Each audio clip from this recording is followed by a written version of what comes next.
Good morning, ladies and gentlemen. It is Super Bowl Sunday, March 6th, 2022. The 2022 Wisconsin High School Bowling Club State Championships. The team competition getting started momentarily with the Division II girls.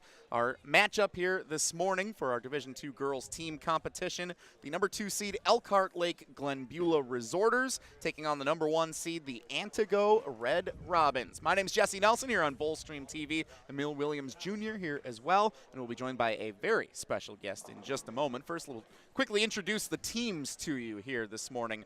For Elkhart Lake-Glenbeulah, the Resorters, it's definitely an underdog story that they enter this championship match in Division II. A season record of just 5-5 and a team season average of just 141. You see those numbers on paper, you see some of the statistics for strike percentage, you're like, all right, that's fine. It's not a super squad, but they were yesterday in the qualifying, over 15 games, averaging a 174, and then in the stepladder last night, defeated the number 4 seed Sauk Prairie 395-372 in the semifinal after trailing 201-213 after game 1.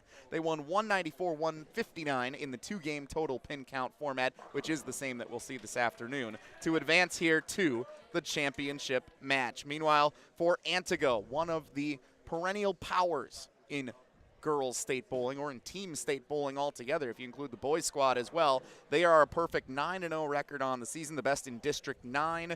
They come in with the big numbers on the strike percentage, team fill percentage at 68%, averaging a 169 per game this season, including a 187 average throughout their qualifying yesterday. A total pin count through 15 games, 2,801. Getting them the number 1 seed and the automatic bye to Championship Sunday here at Super Bowl in Appleton. Hence why we're calling it Super Bowl Sunday here on BowlStreamTV. Antigo finished as the Division II girls state runners-up 2 years ago in 2020. We will see if they can finish it off this year by winning the state title.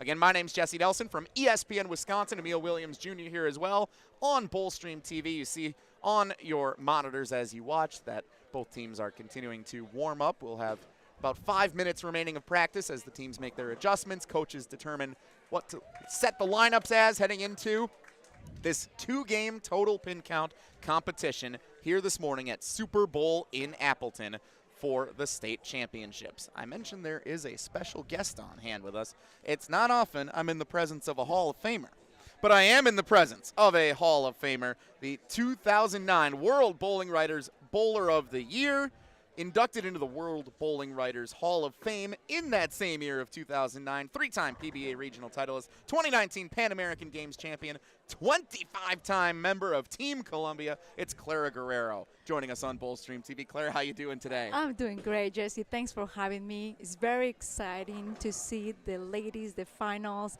I was able to be here for the last 2 days, and it's just so amazing to see the future of the sport. So much talent. Very excited. This is, I thought, just a tremendous display. The singles competition this morning, close match after close match, clutch shot after clutch shot. But like you said, Clara, you've been here in Appleton at Sabre Lanes and here at Super Bowl, where the host sites have been for this year's state tournament, and you've seen the atmosphere and the bowling and the high quality that we see throughout this competition.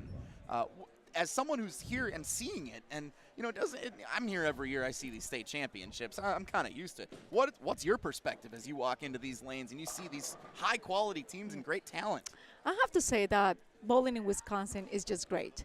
I used to come for the middle school state tournament, and I was always so surprised of so many kids, the families, everyone is so supporting about the game, and it was just a beautiful atmosphere. And I was so happy to be able to come back and now experience the high school state tournament.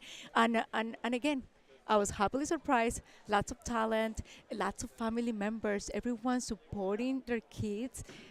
huge fans, lots of cheering. It was just very cool to see.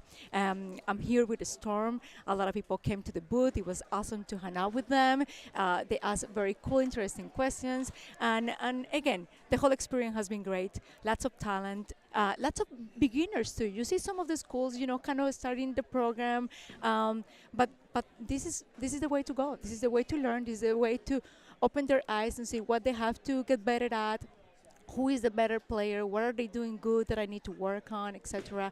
And I think it's just very nice to see. I'm very happy. Joined by Clara Guerrero, our special guest, courtesy of Storm here at the Wisconsin High School Bowling State Championships. Clara, I want to ask you about the Pan American Games and the World Cup because, yeah, the high school bowling state championships in Wisconsin are pretty good, but what's it like to bowl in the international competition that those things are? Yes, I have been very fortunate to be on the Colombian national team for a long time, 25 years, and able to travel the world.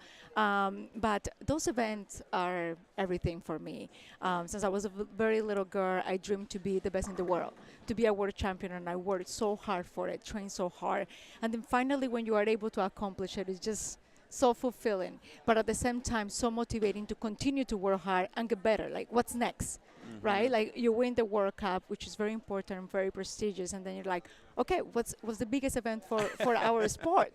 And it is the Pan American Games. That's like our Olympics for our zone. Then is the World Games. This year we have the World Games in Alabama. And I just qualified for the Colombian team. 4 years ago, Rocio Restrepo, Colombian professional that lives in here in the United States, we won the doubles gold medal. So that's this amazing. year, yes, gold medalist. I gotta medalist. add gold medalist in my list here too. Yes, it was definitely a beautiful experience. Very tough final. We went against Kelly Killick from Team USA and Danielle McEwen. So it was pretty tough. And this year I get to go back again. Unfortunately, not with Rocio, but with another Colombian teammate that is great. So. Very, very cool year ahead. I'd say so. And all of those events are just great. Bowling International is cool. And especially coming out of the last couple of years, to be back on the international tour and to be able to compete in those events makes it extra special these first few times around again. Definitely. COVID definitely was tough. I didn't go to bowl team trials in 2020. It was tough. They still made a team. They still travel, but I didn't feel safe enough to do it. And this is my comeback again, let's say. So very cool.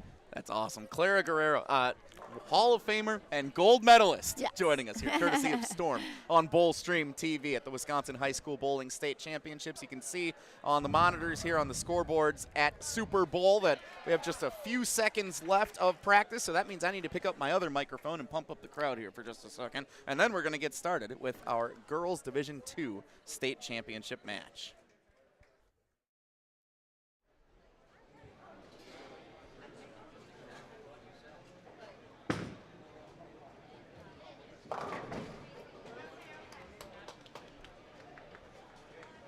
Ladies and gentlemen, let's get loud and cheer on our team for the Division II Girls Team State Championship.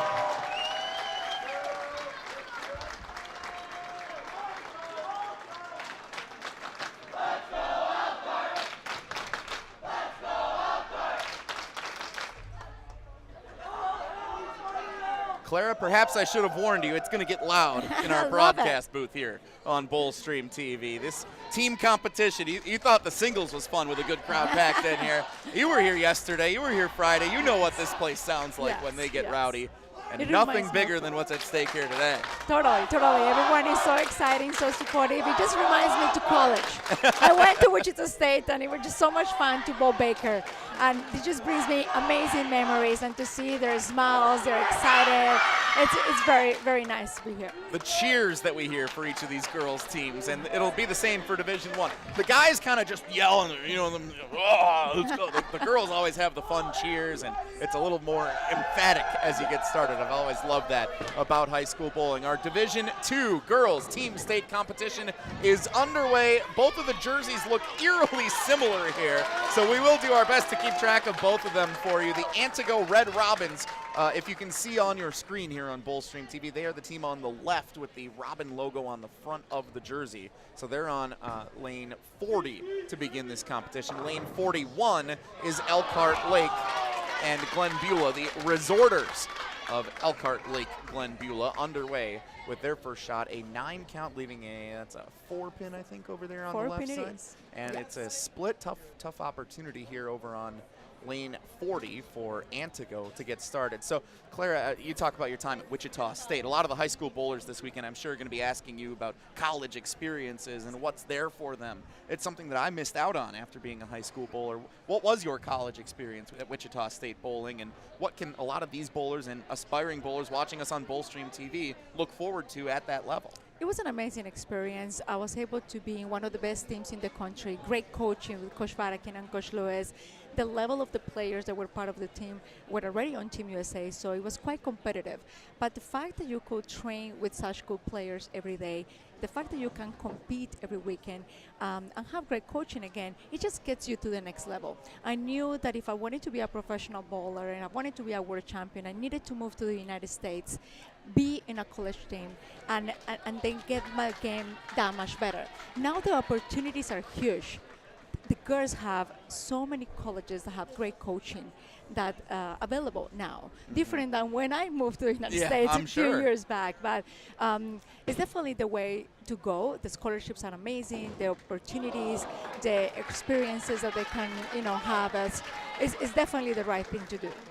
So you saw there was a momentary pause over on lane 40. The pins did not set accordingly, so they had to take a second to re-rack the spare opportunity, which was nearly made by Antigo. Heck of a shot, which they ended up getting 2 pins, and now an open frame for Elkhart, Lake, Glenbeulah over on lane 41. So open frames for both teams, and we are tied through 1 frame at 9 pins apiece in frame 1 of 20 in this 2-game total pin count championship match, Division II girls team competition.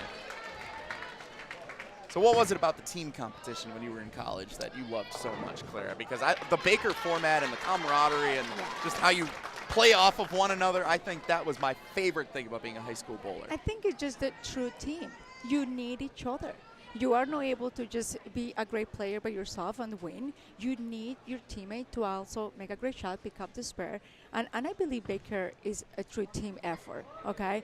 And I love the fact that the chemistry needs to be there. You really need to be able to communicate correctly, play the lanes together. So all of that comes a little bit with experience, but it's beautiful to see, and it's my favorite part of the game, definitely team events. Elkhart, Lake, Glenbeulah gets the first mark of this match over on lane 41 in the second frame. It was an open frame for Antigo as well in frame number 2, so they've gone back-to-back opens to start here. Antigo, a heavy favorite. I don't know if there's any Vegas line on this match today, but Antigo would be favored. I can tell you that much. The Antigo team finishing undefeated in the regular season. Their percentages, their fill percentage, everything's like 10% or better than what Elkhart, Lake, Glenbeulah showed throughout the course of the season. But one of the fun things about bowling, Clara, is that when you get to the tournament like this, you don't have to be the best team all season. You just have to be the best team today. 100%. What they did yesterday with the record, to be able to put it together, to be able to play those matches and make it to the final, it was just inspiring. It proves you that you just need to have a very good day, and they did. And they deserve to be here, and I'm happy to see them in the finals, even though it's going to be a little bit challenging for them to win today. And they look a little nervous, but they deserve it. It was amazing to see yesterday what they accomplished. Joined by World Bowling Writers Hall of Famer Clara Guerrero, also 25-time member of Team Columbia in the international competition. Clara, also a gold medalist. So a Hall of Famer gold medalist. I'm inspired being next to Clara Guerrero here this morning on BowlStreamTV at the Wisconsin High School Bowling State Championships. If you have any questions for Clara, feel free to drop them in the chat here on BowlStreamTV. Emil Williams collecting those. We'll pass those along and we can talk with Clara. She'll be here throughout the rest of game number 1 here of this Division II girls team state competition. Clara, you mentioned that a little bit of a slow start here for both of these teams. We're seeing several open frames, only 1 mark apiece here as both teams are in the 4th frame. Chance for a mark here for number 2 for Elkhart, Lake, Glenbeulah. Let's see if they can convert. No, and it's an open. So 3 of the 4 frames open for both teams. The nerves. The nerves. Did they get to you 100%. at some point when you were even at the college level or at the pro level now? All the time, all the time. The difference is that I'm more familiar with it and I know how to channel the nerves to a positive thing for me, but I'm always nervous. Always nervous. It doesn't matter how many years I have been bowling. It's part of the game. I love to be nervous because it means a lot to me. Okay, but for them, they're younger. What a good shot she That threw was right fantastic. there. Fantastic shot. Phenomenal. But usually surprising to see the ladies missing spares. So that's a good sign. And clearly they're nervous. But I think that they will be a little bit more familiar with it. They will be able to come down. They're in the 5th frame and hopefully put it together for the half of the game that we have left on the next game. So I mentioned that Antigo finished as the Division II girls state runners-up in 2020, but they actually come into this match here today with no seniors on the team, all juniors and freshmen Wow. for Antigo. So Wow. fantastic that the program has stayed as strong as it has, but also with these nerves, you might be seeing some of these girls that didn't compete at that state level a couple of years ago getting acclimated. 100%. I think that it's just, for many of them, probably the first time that they're in a final.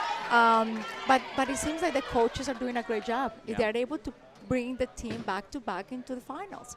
That's awesome to see. So a couple of shots here as we get to the latter half of game number 1 in our Division II girls team state championship. Antigo on the left, the number 1 seed. Elkhart Lake-Glenbeulah on the right, joined by Clara Guerrero here at the Wisconsin High School Bowling State Championships, courtesy of Storm. My name's Jesse Nelson from ESPN Wisconsin. Emil Williams Jr. will join us again coming up here in just a little bit. Clara, obviously we have the question all the time, what advice would you share with high school bowlers? What advice would you share with someone just starting and getting into bowling?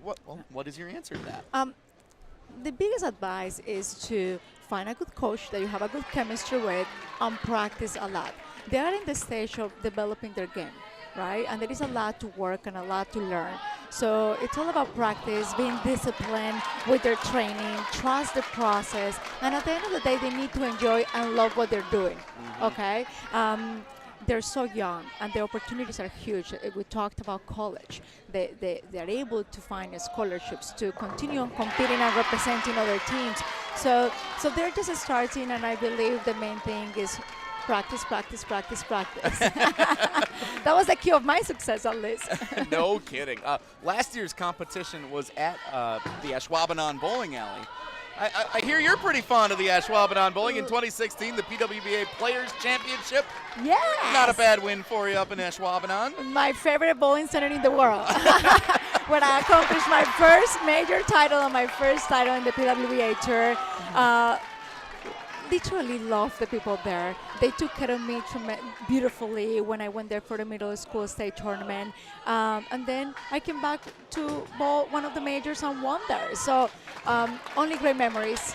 Love the people in Wisconsin. Great hosts. Very kind people. Love to be back. And definitely, again, my favorite bowling center in the world. And in the world is saying something for someone who's familiar with international competition like yourself. Shay, check this out. Over on lane 40, that's 3 in a row now for Antigo. They hit the pause button. Coach gathered them together and said, let's talk things over, settle down, calm the nerves, and now they are ending this game strong with 3 in a row heading into the 10th frame. And meanwhile, it's kind of the opposite story over here for Elkhart Lake-Glenbeulah. Strikes in the 5th and 6th. Seemed like they jumped out to an advantage, but now back-to-back open frames. 10 pins sitting here on lane 41 in the 9th frame. Gotta have that mark in the 9th going into the 10th. Yes. And a 6 count left by anchor bowler for Antigo over here on lane 40. We'll see if they can convert the bunch over on the left side. And the 10 pin does go down for Elkhart Lake-Glenbeulah in the 9th frame. This is a great match, It is. actually. And It got exciting. Like we talk about, the scores here. You stumble out of the gates a little bit. Nerves are picking up. You're getting acclimated to the lane. You don't have a lot of time to figure it out. Like 2-game total pin count, it's a sprint. Yes. And that's what's so fun, that even though the scores may not be high, like the competition is still there. 100%. I mean, right now, the way they came back, they definitely made an adjustment, put it toolkit together to be able to get the game to almost a 170, which is strikes. Yep. So it's a very good match, and you can see how this game can change at any moment. they keep adjusting. They are getting more familiar. They are getting more comfortable with the nerves. So definitely exciting. The anchor bowlers on display here. It's Katie Kirsch for Antigo over on the left-hand side. She picked up the spare and a 9 count there. Katie Kirsch with a 54% strike percentage, 82% fill, leading the team in both of those categories. And then over on the right-hand side, Caitlin Kessler, the sophomore, 27% strike, 36% spare, 63% fill, but she has bowled more frames than anybody else on the team this year, 150 frames over the course of the season. In the Baker format, when it's only 2 per game, it's a lot of frames bowled. That's a lot of frames. And that's leading the way. So it's a 168 total for Antigo over on the left-hand side through game number 1, and depending on what Caitlin Kessler is able to do on this final ball, Elkhart Lake-Glenbeulah will be trailing by 19 pins. 149 with the made spare on the final ball. 168, 149, your game 1 totals as the teams switch sides and prepare to close out this Division II Girls Team State Championship match. Clara, thank you so much for joining us here on BowlStreamTV. Any final words for your experience here this weekend in Appleton at Super Bowl? No, only thankful to be here. I love representing not only Storm, but bowling in general, women's bowling. And again, it's very fulfilling to see the future of the sport. And it just only motivates me to encourage other kids in Texas, I live in Texas now, to continue on bowling and join this beautiful sport. Well, thank you so much for joining the broadcast here on BowlStreamTV. Thank you. Hopefully next time we catch up, you'll be 2-time gold medalist. And I don't know, maybe they got another Hall of Fame they can That would induct be you nice. into. Congratulations Thank you so and much. thank you. Thanks for having me. Clara Guerrero of the PWBA Tour, Hall of Famer, gold medalist, 2016 champion at the Ashwaubenon Bowling Alley here in Wisconsin. Jesse Nelson from ESPN Wisconsin, joined momentarily by Emil Williams Jr. on BowlStreamTV as Antigo and Elkhart Lake-Glenbeulah switch sides and prepare for game number 2 of the championship match here for the girls Division II team championships. So with the switch, Elkhart Lake-Glenbeulah is now on the left. Antigo is on the right, and Elkhart Lake-Glenbeulah begins game number 2 with a strong strike, trailing by 19. 2-game total pin count, how we determine our champion here this morning at Super Bowl in Appleton for the Division II and all of our divisions, boys and girls, team state championship matches. Antigo with a strike to lead off game number 2 on lane 41 on the right-hand side of your screen. Can Elkhart Lake double up? Absolutely. They've made some adjustments. They're finding a line, and the momentum rallying from one another. Strong here to start game 2. Antigo on lane 41. Fantastic shot. The Red Robins looking not to finish as runners-up like they did in 2020, but to win the state championship here this time around. Emil, you're back with us. What's up, my man? I'm well, doing well. Good to see Clara. Appreciate Clara for joining us here. Absolutely, and thanks to Storm for having her on hand this entire weekend here at Super Bowl and Sabre Lanes here in the greater Appleton area. The 2022 Wisconsin High School Bowling State Championships.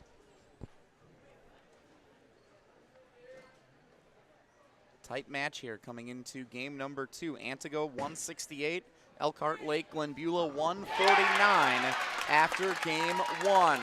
Elkhart Lake-Glenbeulah with a spare in frame number 3. They are clean through 3. And now can Antigo respond on lane 41? This looks good, and it is good. Strike, strike, and a spare in frame number 3. The teams actually mirroring each other identically as we get going. Question in, what is the difference between Division I and Division II? Thanks for submitting that question here on BowlStreamTV. The difference is enrollment size. Enrollment size in the schools. So Antigo and Elkhart Lake-Glenbeulah, some of the smaller enrollment size in schools across the state. It's divided right in half from all the teams that are in the field for the Wisconsin High School Bowling State Tournament. So you just divide it in half. If you're in the Division II side, then your enrollment is at a certain level, lower than what the Division I schools qualify for. That's how we differentiate that, just like in any other sport. For boys basketball, girls basketball here with their state tournaments going on in the next couple of weeks. You have Divisions 5, 4, 3, 2, and 1. 5s are the smallest schools. 1s are the largest ones from Madison and Milwaukee and Appleton and Oshkosh primarily. And then some of your Division 5 schools from the northern part of the state, smaller communities scattered about. That's how we differentiate that here in the Wisconsin High School Bowling Championships. BowlStreamTV.com. Your home for the championships. Singles competition done earlier today. Fantastic matches throughout. This one's going to come down to the wire as well. Elkhart Lake-Glenbeulah clean through 5 with a spare in the 5th. And Antigo responding the same. Both teams clean through 5 frames. And Emil, you talk about the nerves. We were talking with Clara about how the pressure can get to you when you're starting on Championship Sunday. Just one match, unlike any other competition you have all season long. Seems like the teams have settled in now after the first couple of frames, and this is going to be a sprint to the finish in the final 5 frames. Yeah, we saw it a little bit this morning in the singles competition as well. And, you know, when you're bowling for a championship of any kind, there's probably going to be a few nerves or two.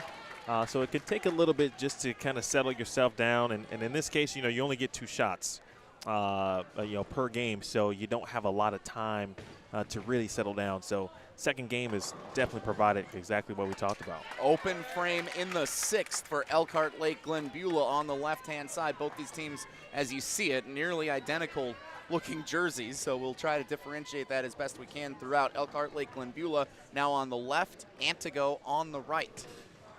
Antigo, the number 1 seed coming into today's competition. They had an automatic bye through the stepladder final to this championship match. Elkhart Lake-Glenbeulah had to win the semifinal as the number 2 seed last night, which they did so, coming back to defeat the 4 seed Sauk Prairie, 395 to 372, and they needed to come back to do it.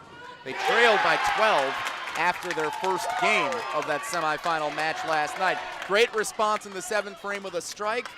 Working on a 113 with a strike in the 7th, Elkhart Lake-Glenbeulah. Open frame in the 6th for Antigo. Leaves them with a 114, so a 1-pin lead. And now can Antigo convert a single pin spare on lane 41 in the 7th frame? This is going to go a long way in determining the outcome of this match.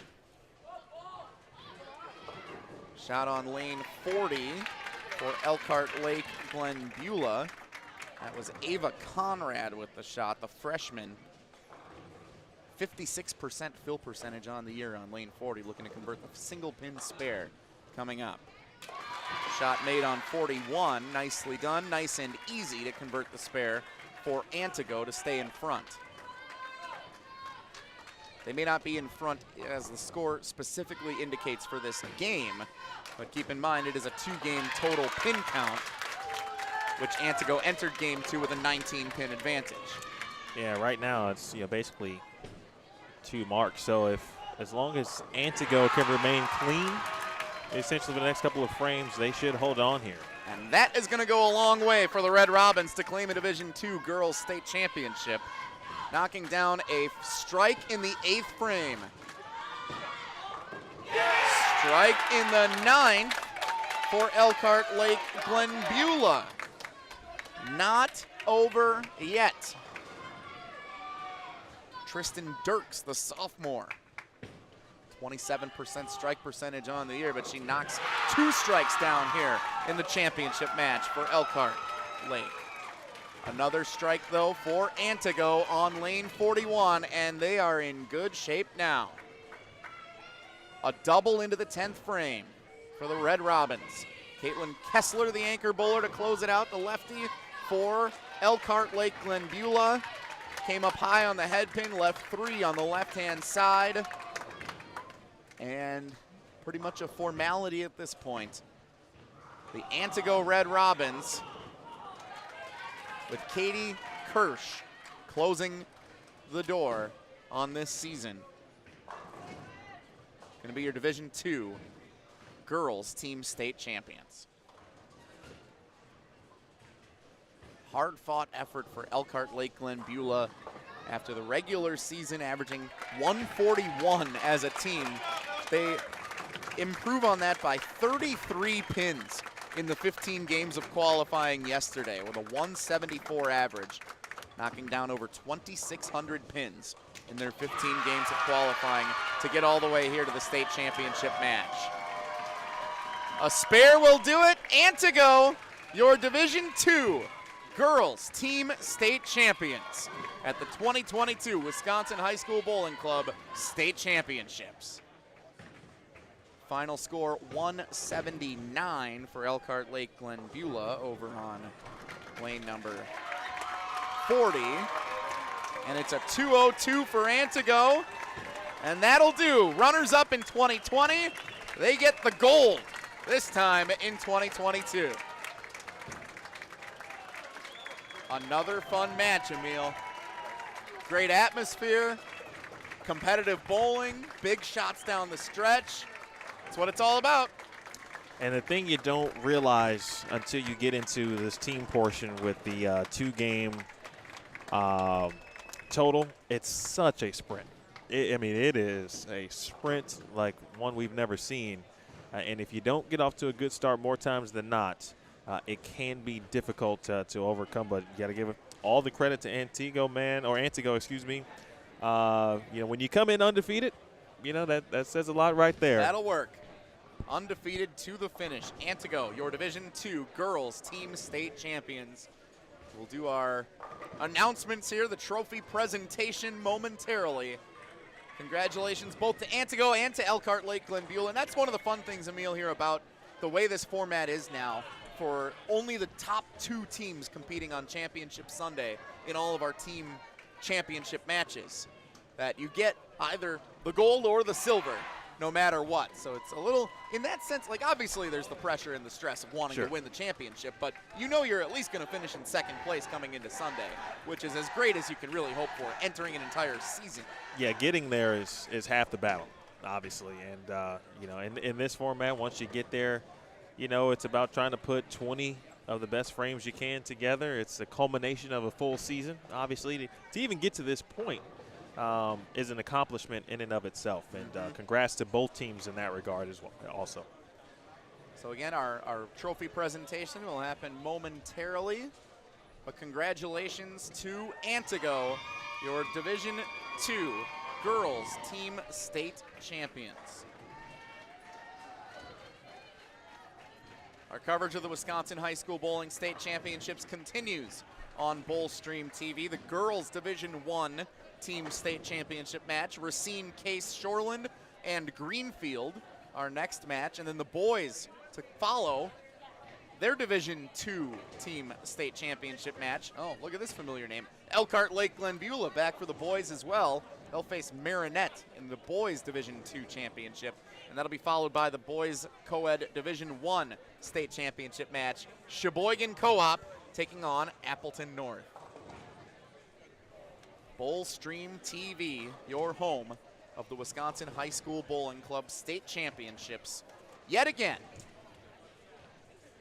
I think they might be waiting, perhaps, for yeah, it looks like maybe they're going to wait for the presentation until everything's all done. So if you're waiting to see the trophy presentation for Antigo and Elkhart Lake-Glenbeulah, you're going to evidently have to wait a little bit because we're going to reset with Racine Case and Greenfield stepping in first. All right. So I guess that means I need to get my other microphone and do some announcements for these two teams. And I'm going to move a camera and get our next pair of lanes set. All right. Hang tight, folks. More Division I team action, this time a girls Division I, here on the way momentarily here on BowlStreamTV. Getting down to the pairs, so when they all get here, you can introduce them, and we'll thank them afterwards, so you know what lanes for the guys.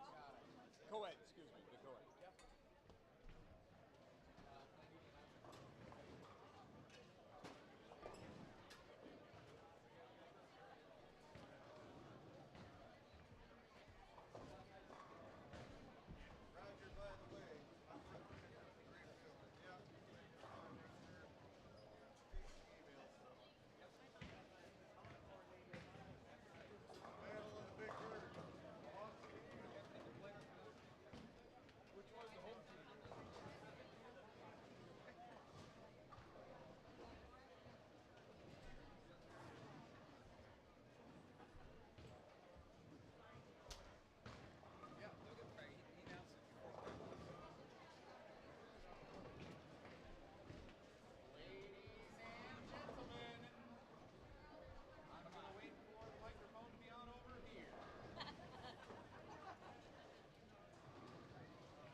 1, 2. Ladies and gentlemen, our girls team state competition continues with the Division 1 Girls State Championship match.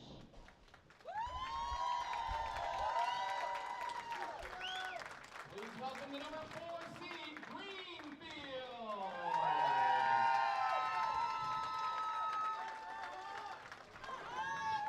And the number 1 seed, Racine, Case-Shoreland.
How's it going?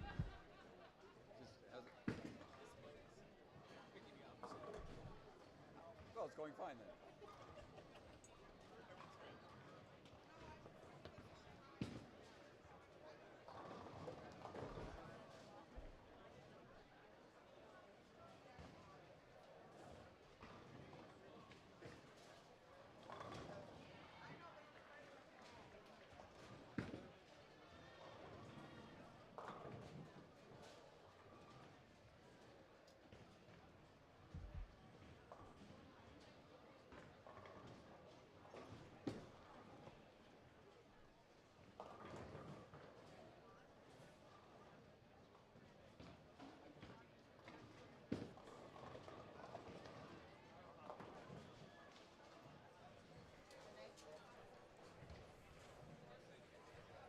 From Super Bowl in Appleton, it is Super Bowl Sunday, Championship Sunday at the Wisconsin High School Bowling Club State Championships. Jesse Nelson, Emil Williams, BowlStreamTV.com.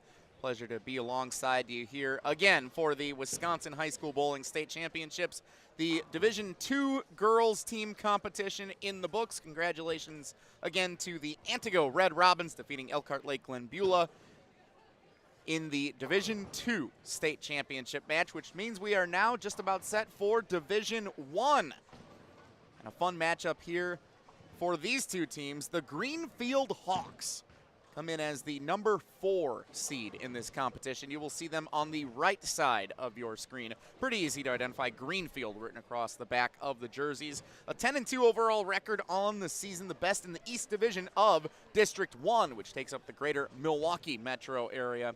Team season average of 171 for Greenfield, but they improved upon that in their qualifying here at the state tournament, averaging a 187 through their 15 games of qualifying. They actually tied for 4th place with the Watertown Lakeside Lutheran Lomira co-op program, so they did a bowl-off, or two-frame roll-off to establish who was the 4 seed and who was the 5 seed. Not that it made that big of a difference, because they just played each other again last night in that stepladder final anyway, because the stepladder semifinals occurred throughout the course of last night, where the number 1 seed, which is Racine Case-Shoreland, the team in the more emerald green uniforms that you see on the left-hand side of your screen. Racine Case-Shoreland as the number 1 seed, the automatic bye all the way to our state championship match here in the stepladder final. Greenfield had to earn it a little bit more last night, defeating that Watertown Lakeside Lutheran Lomira program 349-331 in stepladder semi number 1. Then they defeated the Sheboygan area co-op program 363-315 in stepladder final number 2. And then they defeated the number 2 seed Sun Prairie 362-326 in stepladder final number 3. The good news for Greenfield is they never felt like they were down and out last night. They led after the first game in all 3 of those stepladder semifinal matches. So the Hawks have hard fought their way to this state championship match. Greenfield going for the state title here this afternoon. They'll have to take down the number 1 seed Racine Case-Shoreland, the best in District 3A from the Racine-Kenosha area, with a season record of 10-1. That team averaging a 181 on the year. They qualified with a 201 average, 3,018 total pins knocked down over the 15 games of qualifying for the Racine Case program. That was the best of all the girls teams in either Division II or Division I over qualifying here at Super Bowl on Friday and Saturday. One familiar name from our singles competition that you will see on hand for Racine Case, and that is Mackenzie Matisse, the senior, who is the only senior on the Racine Case team. She was a qualifier for the singles competition earlier today, finishing in 4th place and a $200 scholarship from the Wisconsin USBC Association. So that's our matchup, Racine Case and Greenfield. Practice has concluded. That means I need to pick up my other microphone and get one more pump of the crowd here to get us going.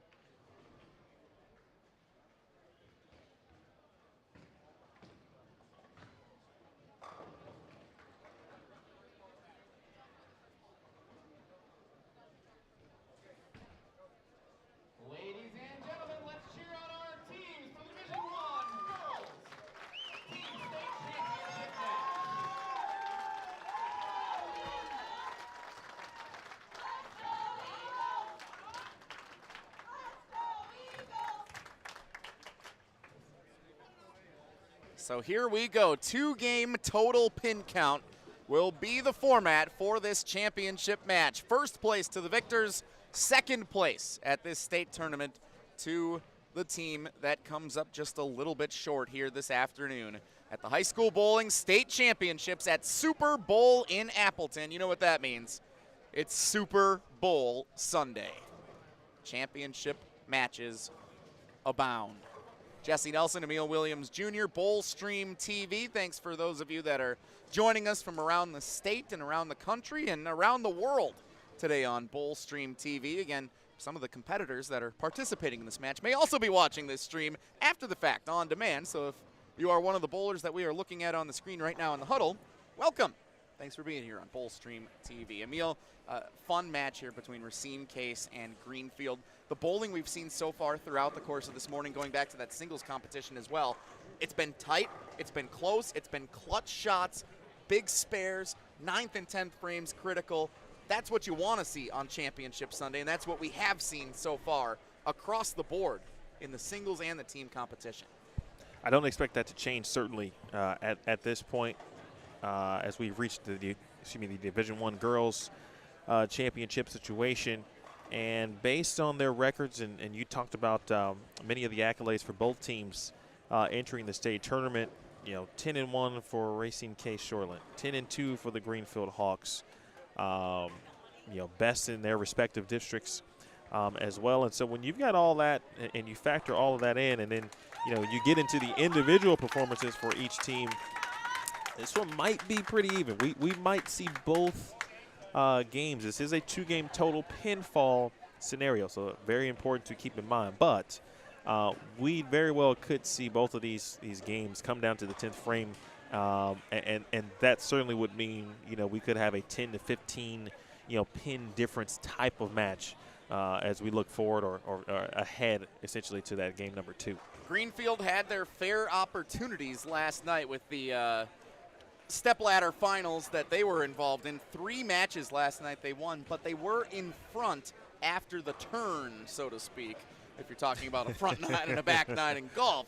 After game 1, you hate the clubhouse for a soda, and they were in front in all of those situations. And so I think that's critical here for Greenfield to stay comfortable against a really good Racine Case-Shoreland program. If they're able to get out to that hot start, stay in front, play from in front instead of having to kind of get a little nervous in that second game by playing from behind and knowing you have to come up with a few extra great shots. But we also saw in that last match, Emil, when Clara Guerrero joined us from Storm. Thanks again for Clara for hopping on our broadcast and being on hand here at the state championships all weekend long. The first match, 3 of the first 4 frames for both teams in Division II were open frames. So if you have the hot start immediately, that's what you want to see. You want to get strikes and spares right out of the gates. You don't want to have to wait around and try and figure out the lanes. That's what practice is for. Sure. It's a tough ask, but they're definitely warmed up. They got a chance to kind of be loose when the Division II match was on the lanes. They've come over, got practice in. You can see kind of both teams. You see Greenfield do kind of just obviously on the left of your screen, just off to the right is Racing Case doing the cheers, getting themselves ready to go. They both teams look to be loose, but I do expect you always anticipate some level of nerves like we talked about. It'll be interesting to see how both teams start. Racine Case on the right, Greenfield on the left here on lanes 42 and 43 at Super Bowl in Appleton. The 2022 Wisconsin High School Bowling Division I Girls Team Championships underway. Greenfield will throw first on the left-hand side on lane 42. And there's the nerves immediately. And Emil, you see the ball go off the leg into the gutter, and I had a shot like that at state. First out of the gates, but plenty of time to recover from it. I was just saying, that one just looked like it just came right off the thumb. And the exact opposite for Racine Case, starting strong with a strike. So what can Greenfield do here after the gutter on shot number 1? This one's right down the middle, and it knocks all the pins down, and look at the smile. That's what you love to see. Coming back strong after the first shot is thrown into the gutter. You get the spare. No harm, really. It's the same as if you threw a 9 spare in that first frame. And in a way, honestly, you hate to see the gutter happen to begin with, but the fact that she made the spare immediately boosts her confidence for her next frame, which will roll around in frame number 6. Pretty good ball, 8 count, double wood over on lane 43 for the Racine Case program. Meanwhile, Greenfield leaving 4 on lane 42. So 16 pin total in frame number 1 for Greenfield. We'll see if Racine Case can make it 20 with a converted spare on 43. Team spare percentage 34% on the year for Racine Case. Their team fill percentage for an average game, 74%. So that means they average about 2.5 opens per game, does Case. The fill percentage for Greenfield as they convert their second spare of this match, 70% on the year. So they actually average 3 opens per game, but both teams clean through 2 here in this Division I Team State Championship match. Game number 1 of the 2-game total pin count format. Appreciate everyone tuning in. If you haven't already, please share. Let everyone know you're supporting and watching the Wisconsin High School Bowling Championship. Shout out to the Wisconsin High School Bowling Club and BCAW. Big shot there for Greenfield and everything that the staff does for high school bowling and youth bowling in the state of Wisconsin. That was the freshman Savannah Larson of Greenfield coming up with a strike, 40% strike percentage on the year, second best on the team, and Savannah knocked them all down. Meanwhile, Racine Case responding with a made spare. They are clean through 3 as well. Tight match early here in Division I.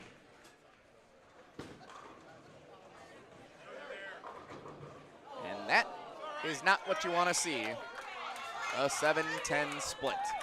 It's almost so bad you just kind of shrug it off and it's like, okay, that was a good ball, and it just happens that both pins were left at each corner, so I'm going to take one and move on with my life. Like, that's the way you have to have the mentality when you have that. Like, it's just, that's a good ball, and it just leaves both pins in both corners. What the heck? You go for the count and, pray that you get lucky once in a while. Like, shout out to the boys' single state champion, Xavier Gauthier, who put on his bio has already made a 7-10 in his young career.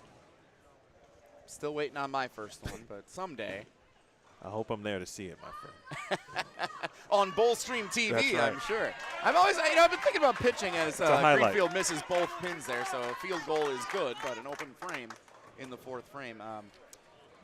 I should have a ceremonial shot of some kind next year, I think. Bring my stuff and go on out and, maybe for the team competition, throw the first ball, see how it goes. I like that idea. Get some fanfare involved here at the state championships.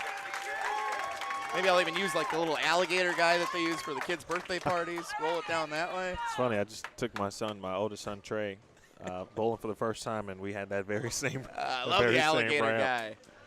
He's the best. Mackenzie Matisse, anchor bowler for Racine Case with an open frame on lane 43. Mackenzie 3rd place in the girls singles championships earlier this morning. She is, I believe, the only competitor from the singles competition that is on one of the teams competing for the championships here this afternoon at Super Bowl in Appleton. So a big day for Mackenzie. Already a $300 scholarship from the Wisconsin USBC Association, and Phil Laporte now trying to win a state title for Racine Case. And very nice turnaround as we see a great shot from Racine Case, but very nice turnaround from Abby Limburger here. Again, had the gutter to start the match, made the spare, and then throws another good shot here in frame 6 and takes care of business on the 10 pin. And that is a clean game. 2 spares on the old score sheet for Abby. So, yep. Listen, when you bowl leadoff, and I spent a lot of time there in my collegiate career, the team counts on you for high energy and to be able to fill frames. And when she threw the gutter, that was even for her. I'm sure she was like, "Oh no, this is but makes the spare. The team instantly, the morale gets boosted, and they're off and running." Pretty even game here through 5 frames. The first half of game 1 of the 2-game total pin count format. 87 working on a spare in the 6th for Racine Case. 82 working on the spare in the 6th for Greenfield. The 7 count gives them now a 99 in the 6th frame. And then a tough ball here. Actually, I think, what was that, 5, 6 pins go down on lane 43 in the 7th frame for Case. So they are in front by 4 pins. Both teams working on 7th frame potential spares. That is a 6 count and the very rare 1, 2, 3, 10. Very rare. Do we have a name for that one? I don't think so. That's not Is in this like discovering a new element? Do we get to name it Well, ourselves? she made it, and she made it. Yeah, I think we could, because that's not in the bowling glossary, if you will. We'll call it the rare case, perhaps. I like that. Because Racine Case just made that spare. Nicely done. And so the team separated by just 4 pins, entering frame number 8. Greenfield high shot, but makeable spare on the right-hand side with the 6 and 10 remaining. How about Madison Venny for Racine Case, knocking them all down. A little shrug and a celebration. What's rule number 1, Emil? Never complain about the strike. Strike in the 8th frame, and Racine Case with a slight advantage now heading into the latter stage of game number 1. Spare made in frame 8 for Greenfield. That'll keep them in it. Looking if both teams can max out here, a difference of about 15, 20 pins, which is definitely something that could be made up in the next game. That's 1 open frame, essentially, and you're good. No doubt. I mean, you catch an early double and you're in business. So, you know, each team is really trying to keep it as close as they possibly can here in game number 1. Good shot there. That was a really good shot for Greenfield. Emma Johnson, the senior. Also one of the captains for Greenfield as well. Shout out to Coach Brett Pinnaker, Jason Will. And an open frame for Case in the 9th. That is a tough spot to find the open frame. So 149, max 179 for Case if Mackenzie Matisse can close it out in the 10th frame. Greenfield staying relatively clean, just the 1 open frame in the 4th. Now 2 open frames in the game for Case. And so that's where, you know, Case may have a couple more strikes to their name in this game as Matisse hammers it home to start the 10th. But it'll keep it close when you can capitalize and not have the open frames. What will Greenfield do here? 10th frame ball. Number 1 didn't really come back at all for Emily Rusk, who averages over 51% strike percentage on the season. Leads the team with 85% fill percentage. Not an easy spare on 42 for Emily to pick up. McKenzie, 2 in a row.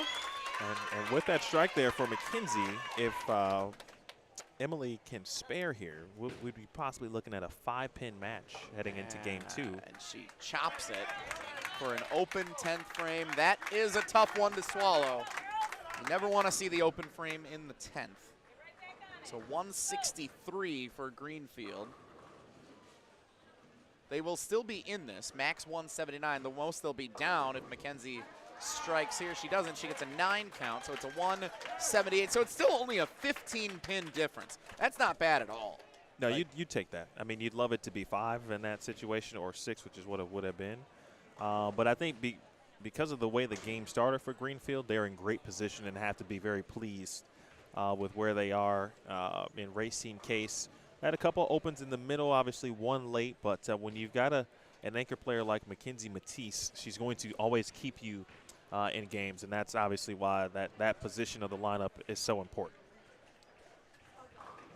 Still 2 more championship matches to come after the conclusion of this one for the boys co-ed team state championships. Elkhart Lake-Glenbeulah taking on Marinette in Division 2.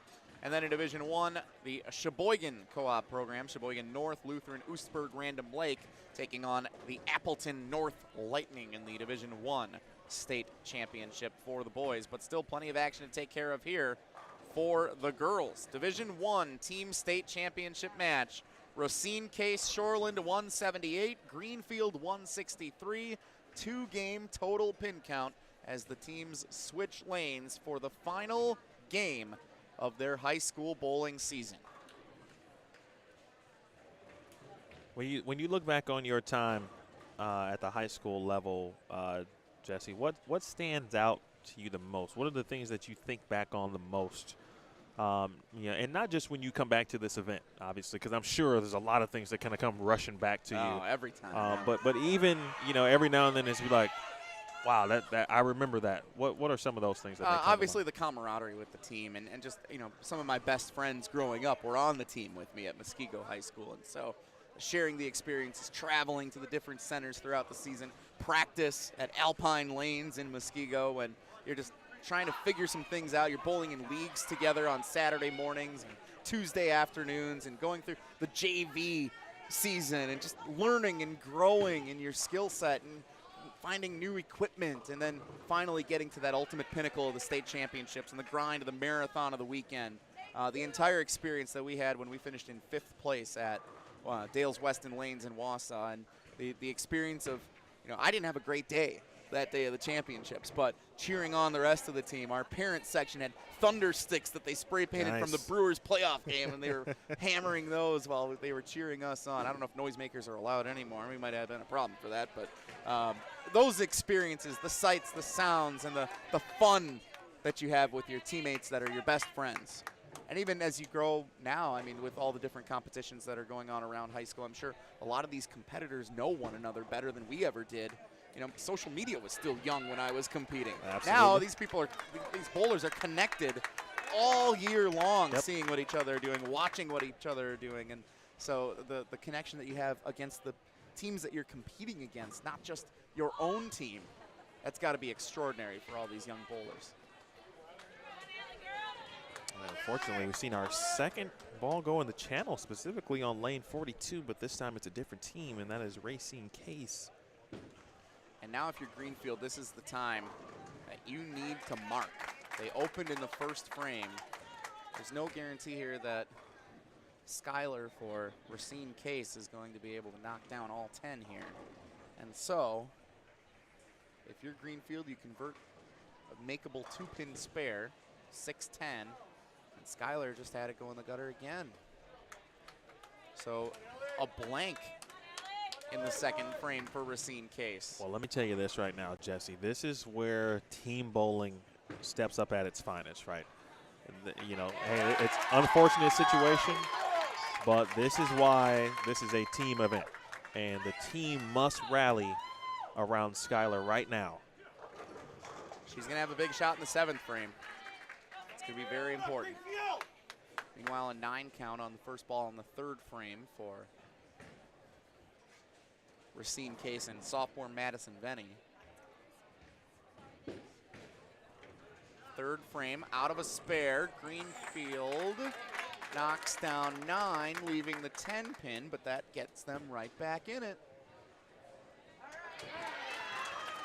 And there you go, Emil picking up your teammate. Racine Case comes back with a spare. And listen, Skylar is already going through enough right now mentally. It's replaying in her head. And so, she's just got to relax, think about the things that got her here to this point. Can't worry about frame 2. And this is where it helps, obviously, to come in with a lead. 15 pins is still 15 pins, and so they had a small cushion coming in. Kind of like earlier this year, I was making some homemade soup, chopping spinach, cut the thumb open, Oh, move Lord. on to the next thing. You got to get over that one, on to the next soup. You like that analogy? That sounds a bit dangerous. A little gruesome on a Sunday morning. Right there.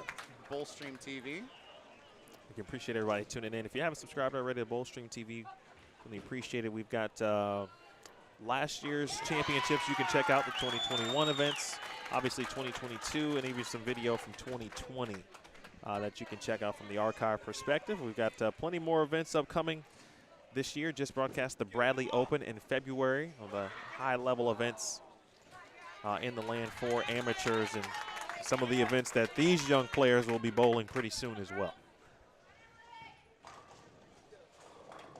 And I attended Bradley University, so on name alone, I will tune in. That'll work. The open frame in the 4th. This left lane looks a bit tough for Racine Case at the moment. And realistically, I think if Greenfield can just keep their shots around the pocket, they are leaving some makeable spares. Obviously, just missed a single pin in the fourth, but if they can continue to do that, they're going to be all right. They're going to be in the mix. Huge spare for Case now with 3 straight marks in the third, fourth, and fifth frames. They lead, I should say, 178-163 entering this game. So again, Greenfield will have to win this game by 16 to win the state championship. 16 or more, Greenfield wins the state championship. If they win by exactly 15, we would go to the roll-off for the Division I state title. Which, Emil, we're still hoping for overtime. Man, I gotta see a fun overtime. Thought we were going to get there. All right, so the lineup turns over. This is Chloe Anderson, and one shot at a time from every player now, from every squad. Man, they're having a tough time figuring out the oil on that lane. It's just everything's sitting, not coming back at the end. I think they've got to get closer to the friction. They might need to make a little move right, closer to where McKenzie is. McKenzie's ball roll is just so different, I think, than everyone else on the team. So you can kind of see her ball start to get into a roll quicker. For some of the other players on the squad right now, I think they just need to get closer to the friction. But it won't matter now for Chloe. All her focus right now is just making this bucket. Big 4 to knock down on the left side, and I don't know if it's going to get there. Tried to attack it straight down the middle. I would have gone a little further outside to try and come across. And you saw it there, right? Her ball looked like it wanted to start to hook, and it never did. And Greenfield capitalizes, so an open for Case in the 6th, a total of 66. Greenfield now in a potential winning position. If they strike here, they would be up in the 6th frame by 16 pins, which is the margin of victory they need to win the state championship.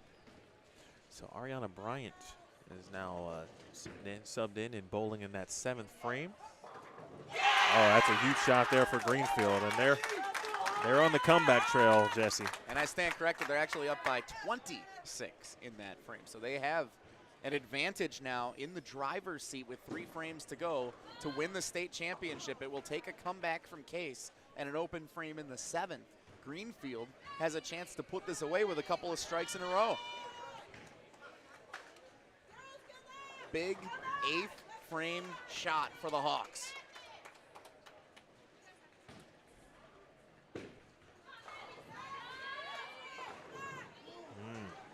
That was a good shot. And I thought it was going to be a really good shot, and instead it results in a difficult split. That's a potential open frame, but Case in the 8th also with a tough spare opportunity. This is interesting. I feel like the first real sense of transition. We didn't see a lot of this in the boys and girls singles matches, but I think because of the team environment, got a few more bowlers, a lot more bowling balls going down the lane. And they're not bowling on fresh. We just had oh, I'm sorry, excuse me, this is fresh. Our first Division II match was over on 40. Oh, wow. Nearly. Was over on 40 and 41. And so, getting a chance to bowl on this fresh condition, it's presented some trouble. But lane 42 has been the worst of the two. All right, so where are we at here? Racine Case 84. From an open frame in the 8th frame. So they can max out 144 if they strike out. They won't. And Greenfield did just strike in the 9th, which means the Greenfield Hawks can put this away in the 10th frame. Strike could do it. A 9 count. Now the math, it's not my strong suit. Well, now we're looking max 158. They're at 321. If Emily spares and strikes here, that would give her 158. With 163, that would be 321. Need the spare. Got the spare, and you see the celebration from the Greenfield coaches and now the bowlers. That'll do it. Some of the fans beside us here at Super Bowl in Appleton.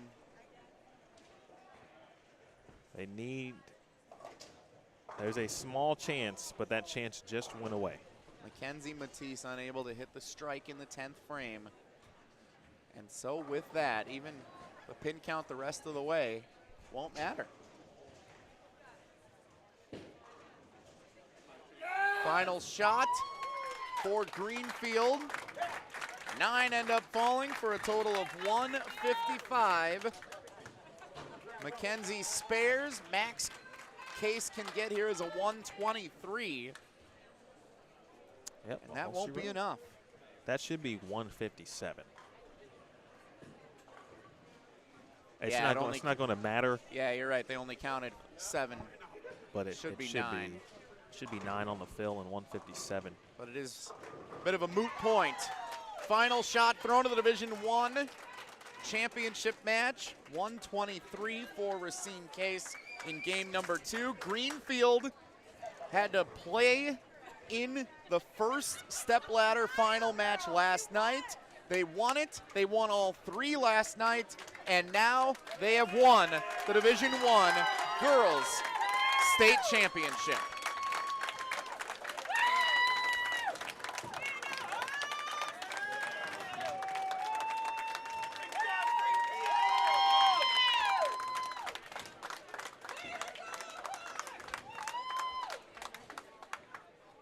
Congratulations again to the teams Greenfield, Antigo, state champions in Divisions 1 and Division 2 for the girls team competition in 2022.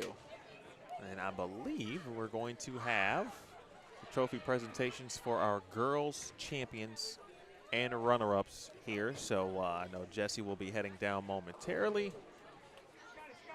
But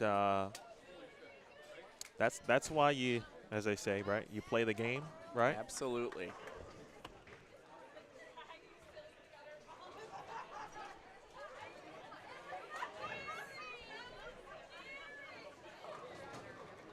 And you see the emotion here for all the teams involved here. Greenfield hugging one another, celebrating with one another.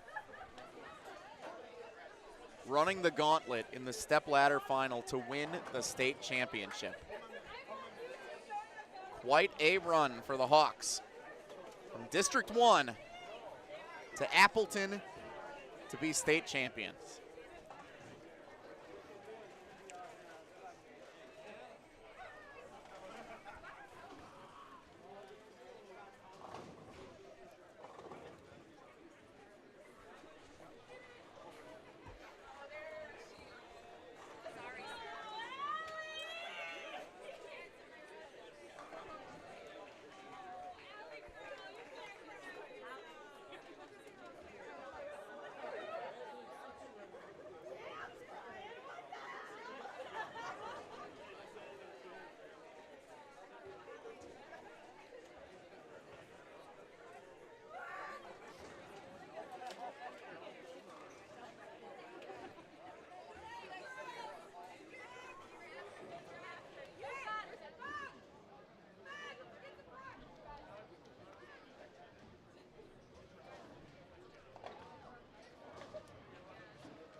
Elkhart Lake-Glenbeulah. Resorters, the runner-up in Division II. 2022 girls team state champions, Antigo. Antigo, the Division II girls state champions.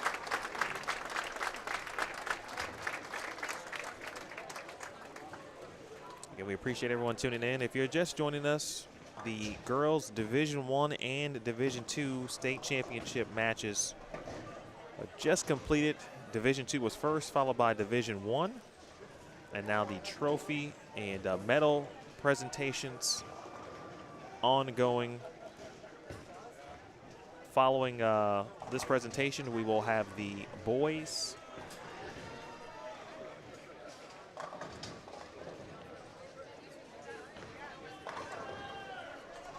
Division II and Boys Division I will take place here momentarily. Let's hear it again for Antigo.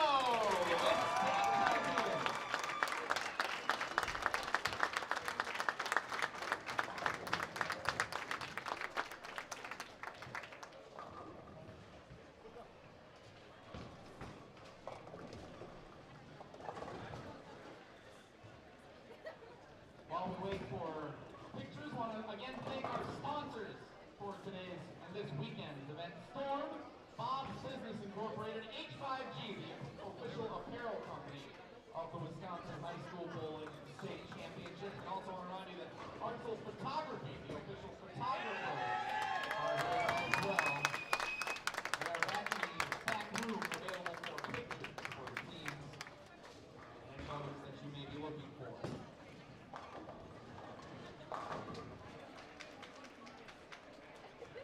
All right, and now for Division I. Congratulations, Division I girls team state runners-up, Racine Case.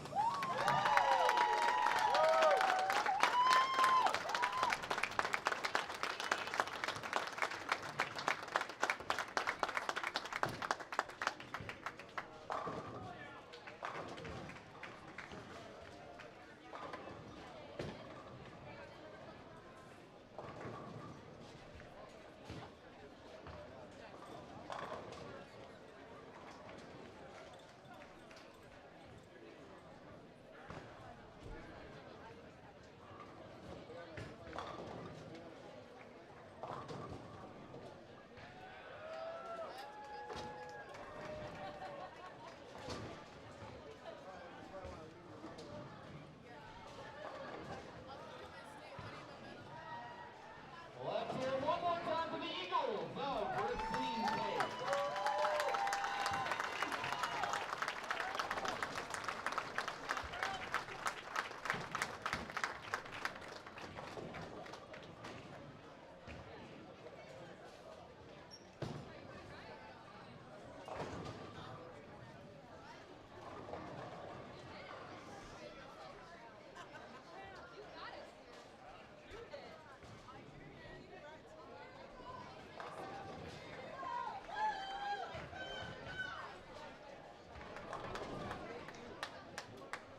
And your 2022 Division I girls team state champion, Greenfield.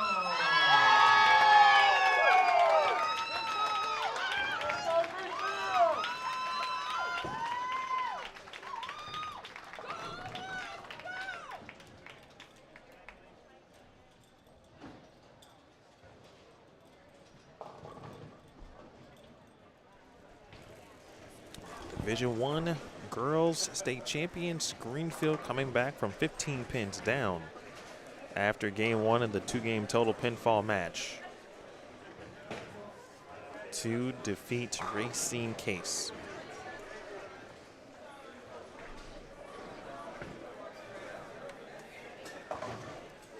Let's hear it again for the state champion, Greenfield Hawks.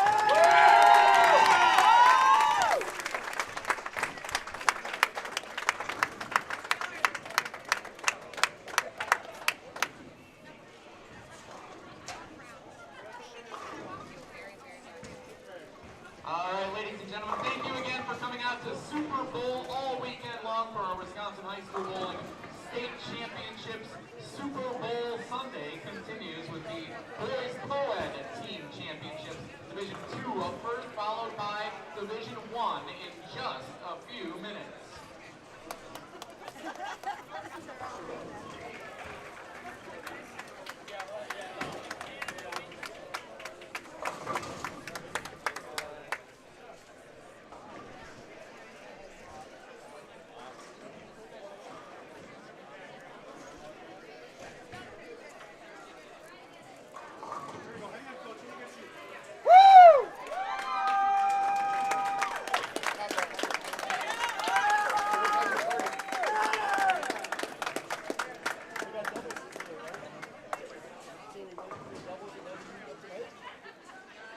And another reminder, Arts of Photography, the official photographers of our Wisconsin High School Bowling State Championships, are available for official pictures in the back room. So you can check out back there and get some official pictures from Arts of Photography.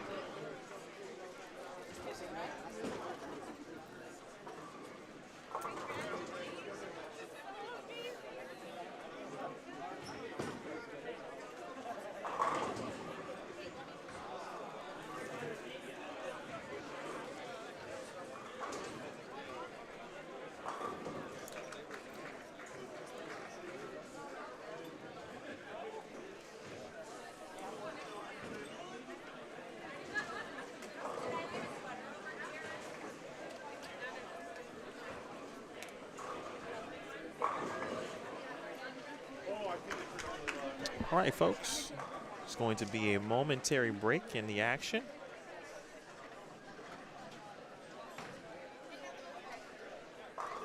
As we await the lanes to be re-oiled.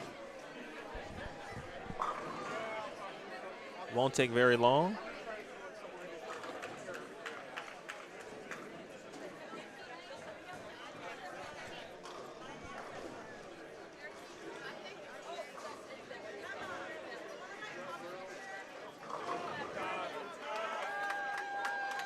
I'll double check on the time before I go ahead and create us a full new event.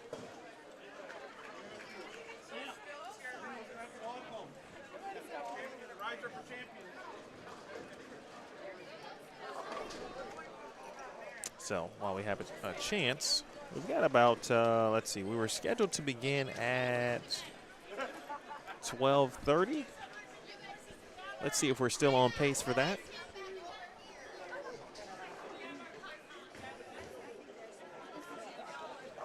When we begin our boys matchups, Division 2 will be back on 40 and 41 as you see the lane machine go down the lane.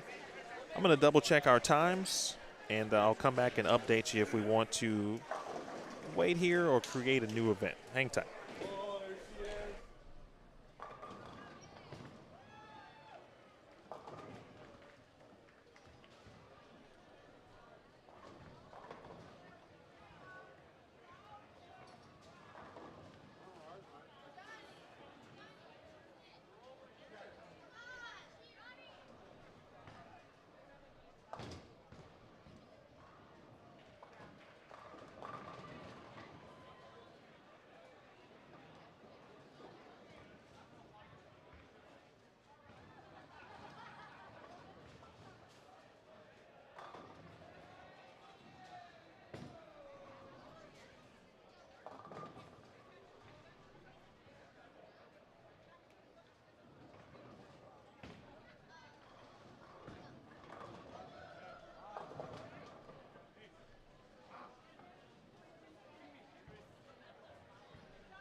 All right, folks, so we're just going to oil the lanes, and once the lanes are oiled, teams will be ready to go. So we'll keep it here. I'll put up a brief message on the screen and let you all know what's going down. But it should be in about 5 to 10 minutes or so. I am going to briefly have something different on the screen. I'll show a graphic momentarily because I need to move a camera, and then after that we'll be back in business here. So hang tight. I'll put a message up so everyone knows what's going down. Give us about 10 minutes, and we'll be back with Division II boys action here on BowlStreamTV.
I hear chants, and that means it's almost go time as we get underway.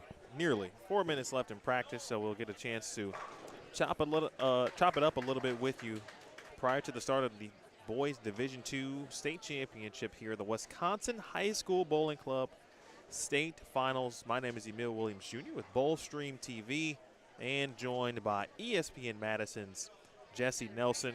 It's been a great day so far. Dynamite singles competition this morning. If you missed that, I certainly would encourage you to go back and check that out on BowlStreamTV. We just wrapped up our girls competition from a team perspective with our Division I and Division II winners. And Jesse, obviously you've been on the call here all day.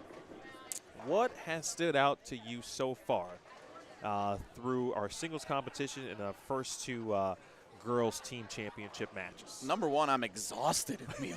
I mean, this has been tremendous, high-intensity bowling throughout the course of this morning. What stood out most to me is the clutch shots down the stretch. I think all the teams, all the singles competitions even so far today, with the exception of maybe one of the boys' singles matches, we've seen slower starts and big finishes. And I'd expect that to be the same here as we get into the Division II and the Division I boys co-ed team championships, because the way that this tournament is set up, where you come in pretty cold into the bowling center here this morning at Super Bowl in Appleton. You get your few minutes of practice in.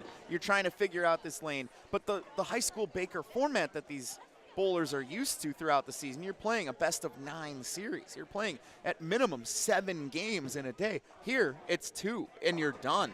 And every pin matters. Every shot matters. And that pressure early in matches can really start to get to you. You get that first one out of the way. The anchor bowlers come in clutch down the stretch.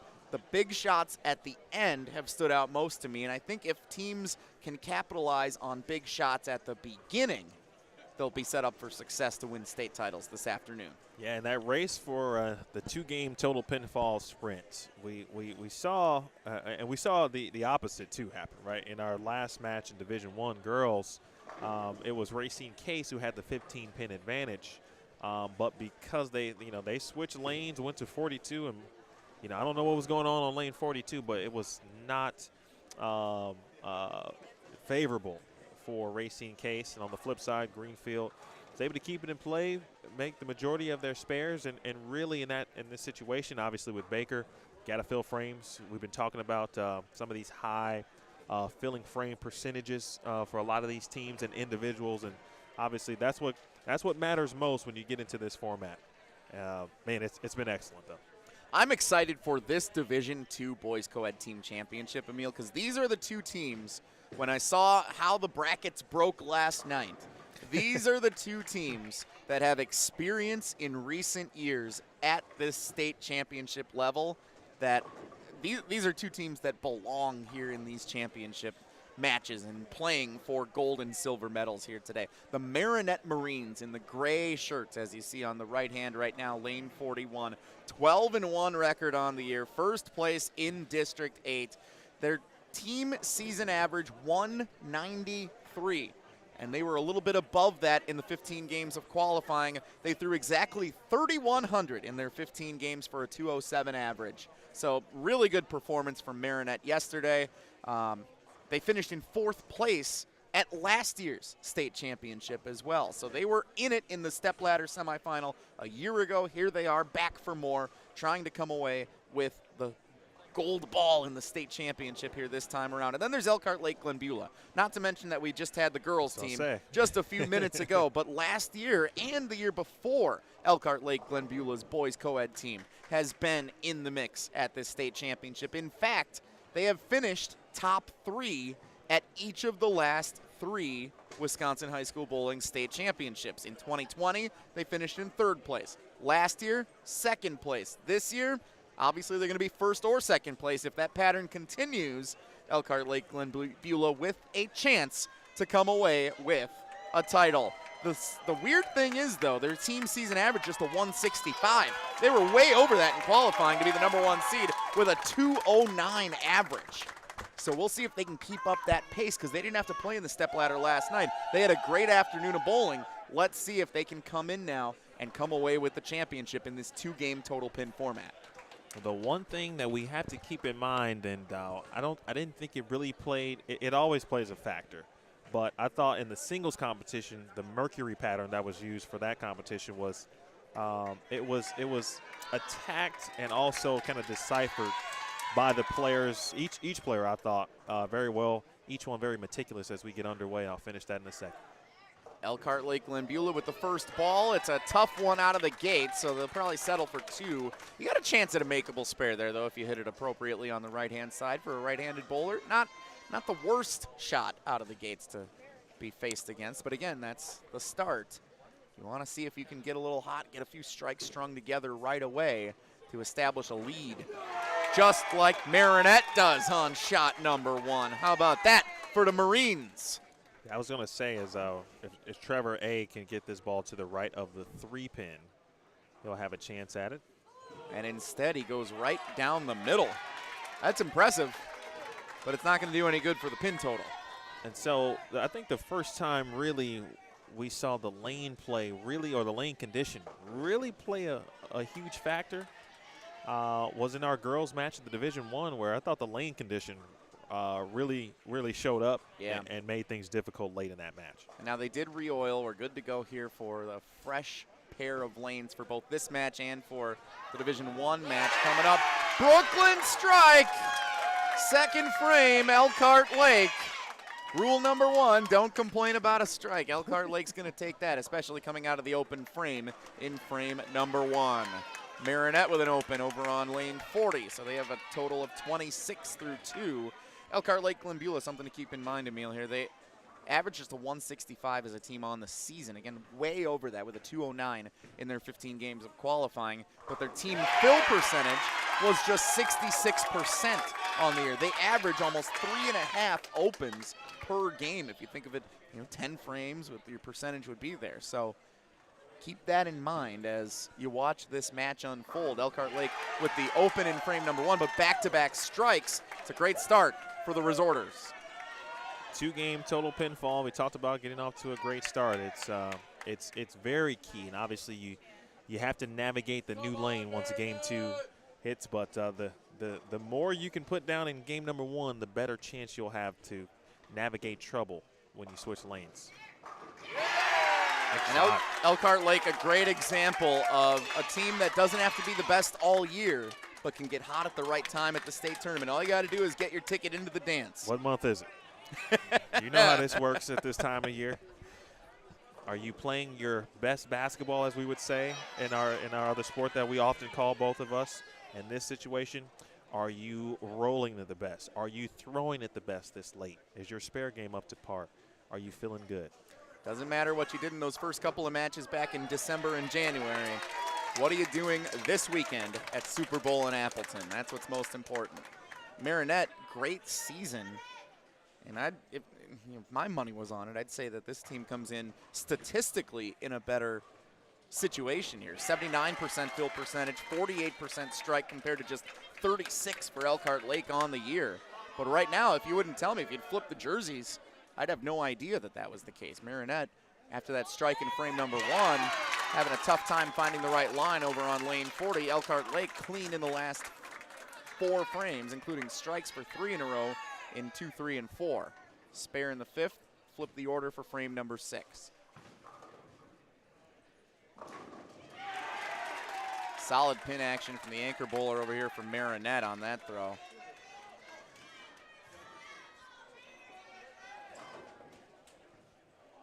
No names on the backs of the jerseys for Marinette. Doesn't make it the easiest for the broadcast crew. So we'll see if we can figure that one out as we continue on in this match. 9 count with a 5-pin standing right in the middle on lane 41 for Elkhart Lake-Glenbeulah. Marinette doubles up. That's what you do. Anchor bowler gives you a strike in the 5th. Leadoff bowler comes back with a strike in the 6th. Great leadoff bowling. Pair of strikes in frames 1 and 6 for Marinette here in game number 1. The Marines in good shape. Spare in the 6th for Elkhart Lake. So they have a 103 in the 5th with a spare in the 6th. And let's see what this ball results in for Marinette. A 9 count. So they have a 95 in the 5th, but coming out of a strike in the 6th. Very close to even as we continue throughout game number 1 of this Division II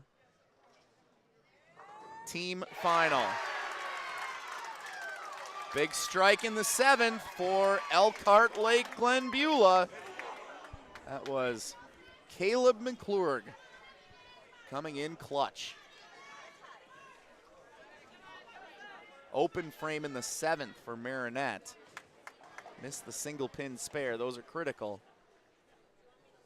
Again, Emil, spares don't win you matches like this for championships, but they do lose them for you if you can't convert the good ones.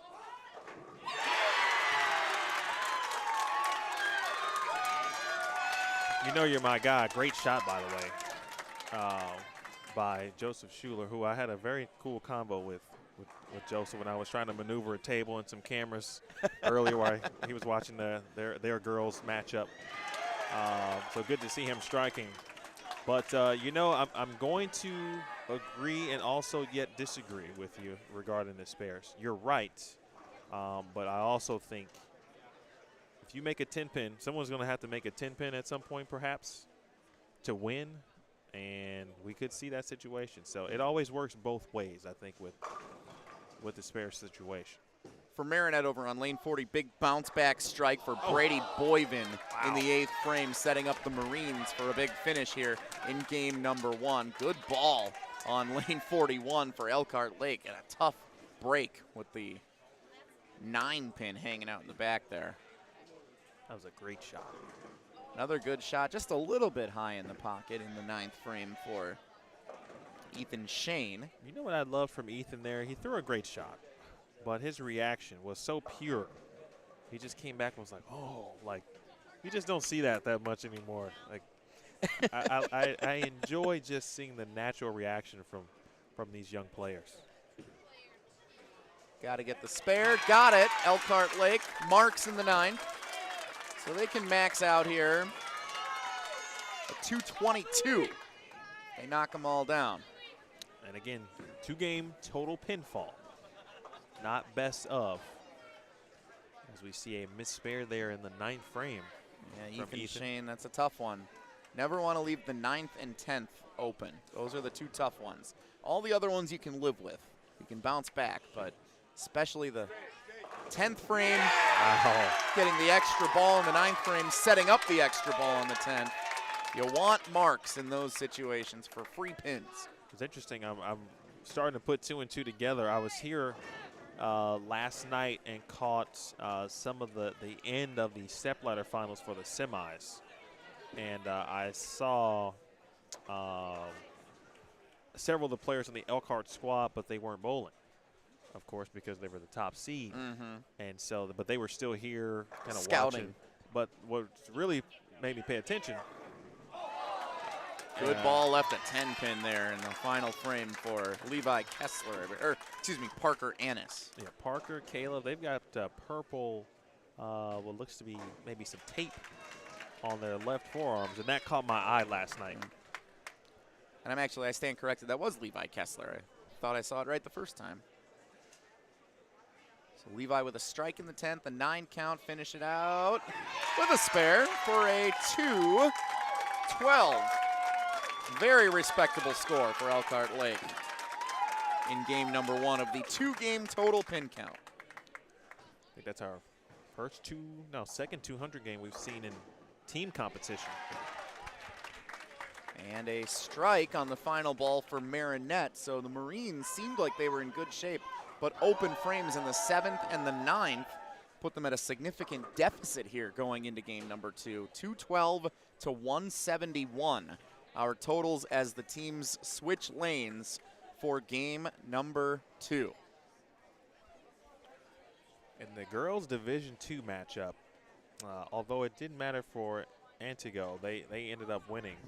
But they did it the right way. They shot 168 and then improved upon that performance to get to 202. We saw a 30-pin jump at the time for their opponent as well, which was Elkhart Lake also. but they ended up losing that match. So in our last match we saw when the teams flipped, obviously the scores went down. So what will we see here is the question. Yeah. What's the number, Emil? What's the number at the turn, as I like to call it, after game one of a 2-game total pin count, where you feel like that's going to be real difficult to overcome?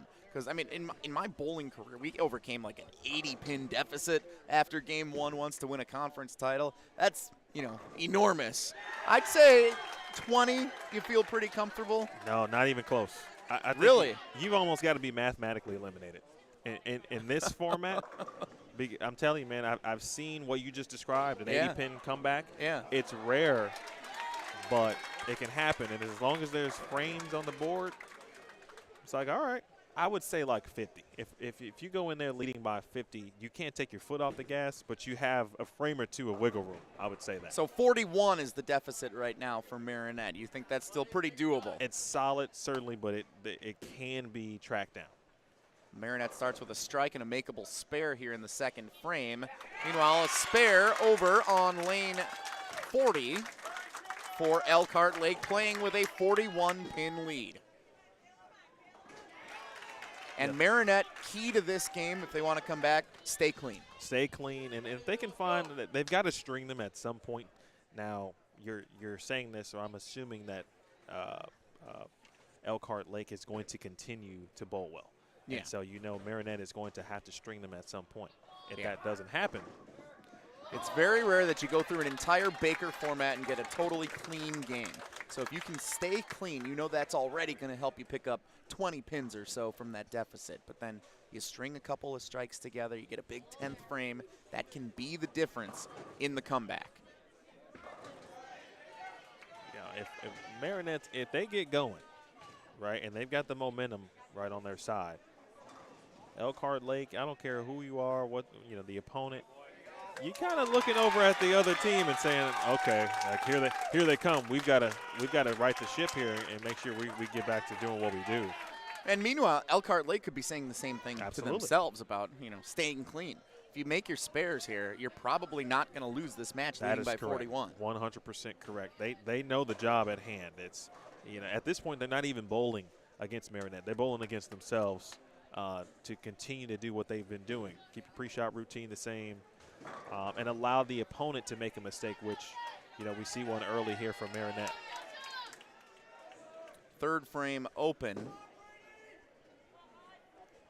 for the Marines, so that's a total of 46 through 3 frames. Your guy, Schuler. My man Joseph, putting in work. Onions, baby, onions. Moving tables and moving pins. Strike in the third. Elkhart Lake with a 41-pin advantage, clean through 3. Marinette bounces back with a strike in the fourth from Ethan Shane, but even with that, they are still in a significant deficit and need to start stringing several together here in the mid stages of game number 2. And they're going to need a break from Elkhart Lake, and that's one. If you're Marinette, that's exactly what you were looking for. That's going to be an open frame, most likely, for Elkhart Lake in the fourth. And so if you can put a couple of strikes together, that's your chance. Oh, great shot. Beautiful shot there. Parker Thill right down the pipe. That's a huge double. And again, it could starting to turn a little bit. You get that 4-5 combination. Again, typically speaking in Baker format, 4 or 5 are typically your 2 best players. That could also, it could be your leadoff bowler or your anchor player.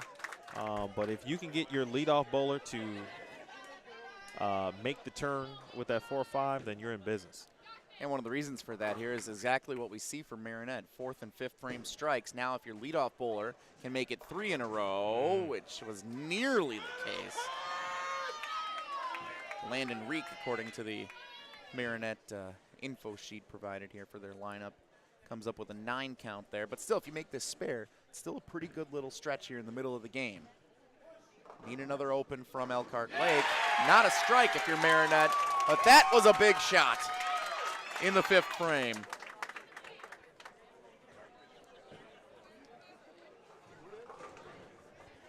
That was our guy Levi, right? Levi Kessler. Man, he's got some energy. Senior anchor bowler for Elkhart Lake-Glenbeulah.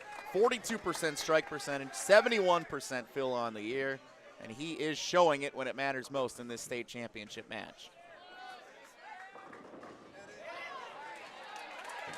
Not a bad ball in the 6th frame, leaving a single pin spare going across the lane. Very makeable. Marinette need to stay clean, better than clean, knock them all down. 115 in the 6th, strike in the 7th.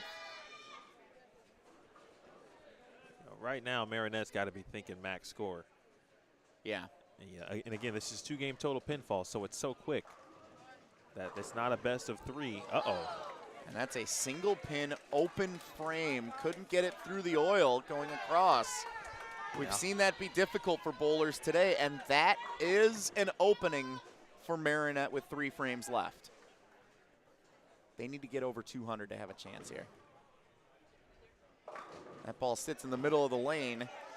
Frustration from Brady Boyven, but that's not the worst shot. You make that spare, still a good chance to get over 200 with your 4th and 5th bowlers to close it out. And that's the most important thing right now. As Caleb strikes in the 7th for Elkhart, you got to make the spare for Marinette. That's first and foremost. Caleb McClure, the junior for Elkhart Lake, led the team in spare percentage this year. Didn't need a spare that time. I think he thought he would have, speaking of Marinette, I think Ethan thought or Brady, excuse me, may have missed that one. He did get it, though. He handled business. They're still in good shape. 8 count, not an easy spare in the 8th frame for Elkhart Lake. Again, another close match with just a couple of frames left. Just a fantastic day of bowling here at Super Bowl. Huge strike in the 9th for Ethan Shane of Marinette. And that can set you up now. You can get over 200 if you hit the first 2. All right, so they've got a max at 215 right now.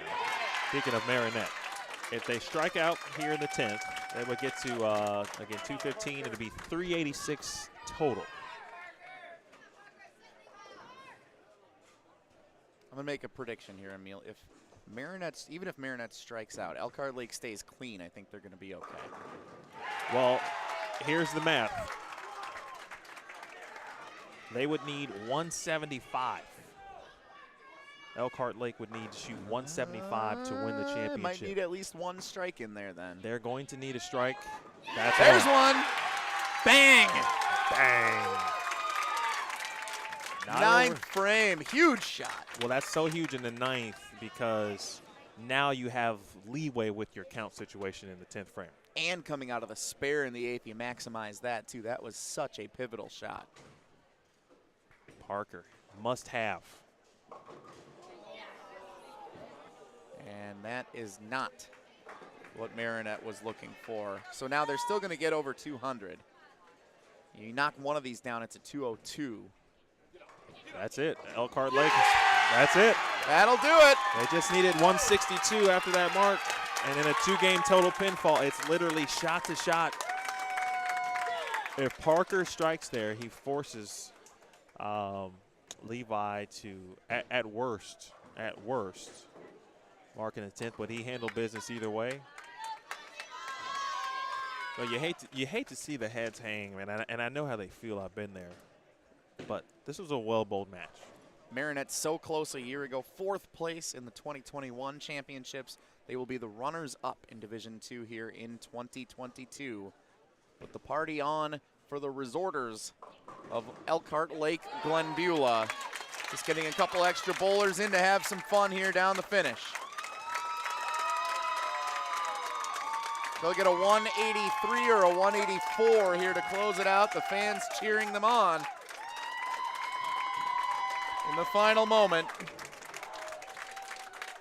3rd place in 2020, runners up in 2021, and state champions in 2022.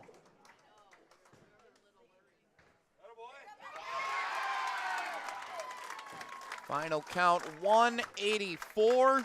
Hard-fought match by both teams, but the Elkhart Lake-Glenbeulah Resorters are Division II boys co-ed state champions.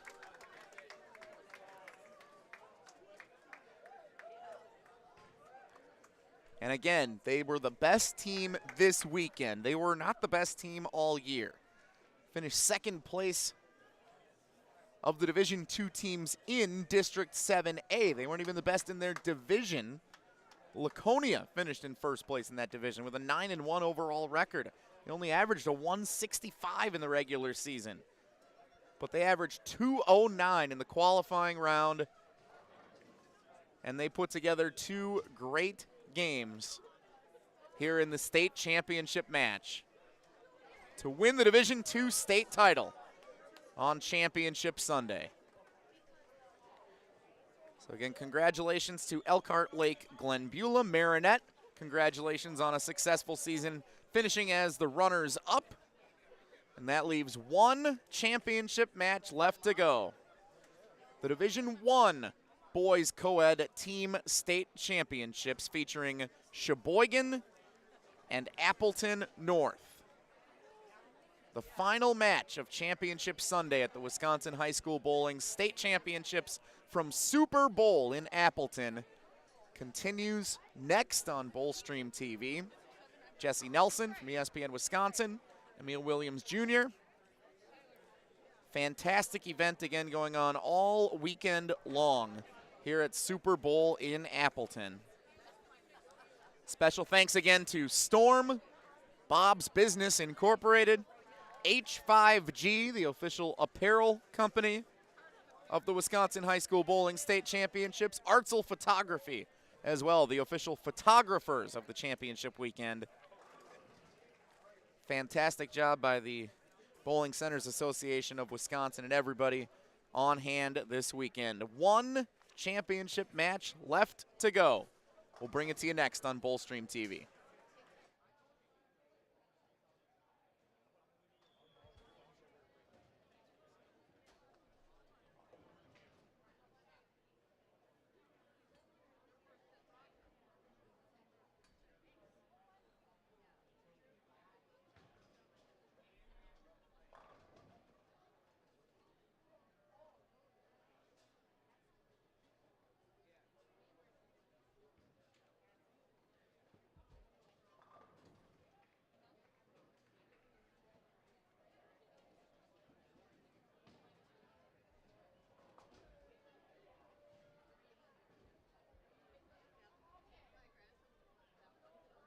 A little late. That's okay. All right, crank it up.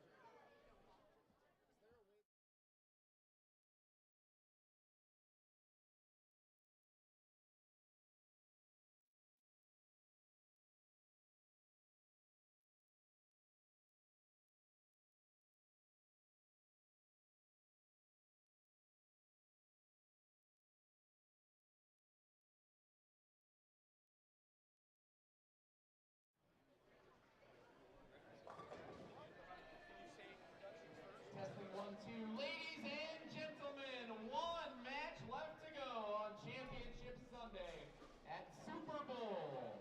The Division I Boys Co-ed Team State Championship. Please give a warm welcome for the number 2 seed, Appleton North.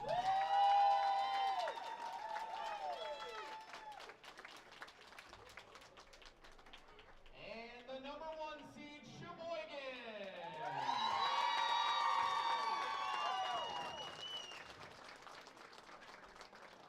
Lanes will be turned on in just a moment for 10 minutes of practice. 2-game total pin count.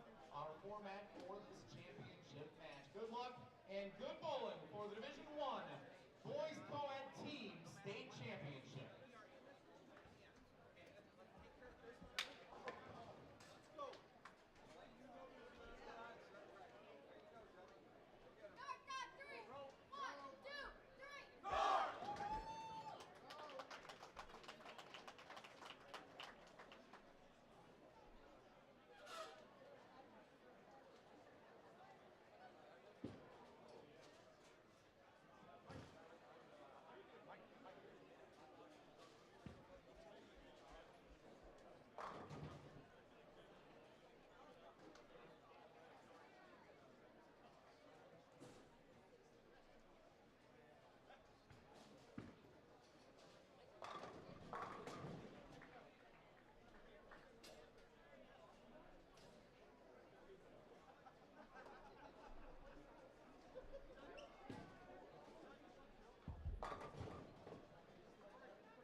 Division I Boys State Championship, the final match of the day. Man, it went by quick, but I expect this Division I State Championship match to be just as good as every other championship match we have seen today. Emil Williams Jr. with ESPN Madison's Jesse Nelson. And Jesse, we've reached the pinnacle here. One final match, Appleton North, Sheboygan area. It is a 10-0 squad and a 13-1 squad, two of the best certainly in the state, and that's why they're here today. With all the great matches we've seen throughout the day, from the singles competition, the girls team championships, and now into the boys championships, I'm not sure that I can safely say we've saved the best for last, but we've saved the best jersey combination for last. That's Nicely absolutely done. for You're right. sure. We've got the American flag jerseys over here for the Sheboygan area team. We'll refer to them as Sheboygan throughout the course of this match. Sheboygan North, Sheboygan Lutheran, Oostburg, Random Lake Co-op program. We will call them Sheboygan.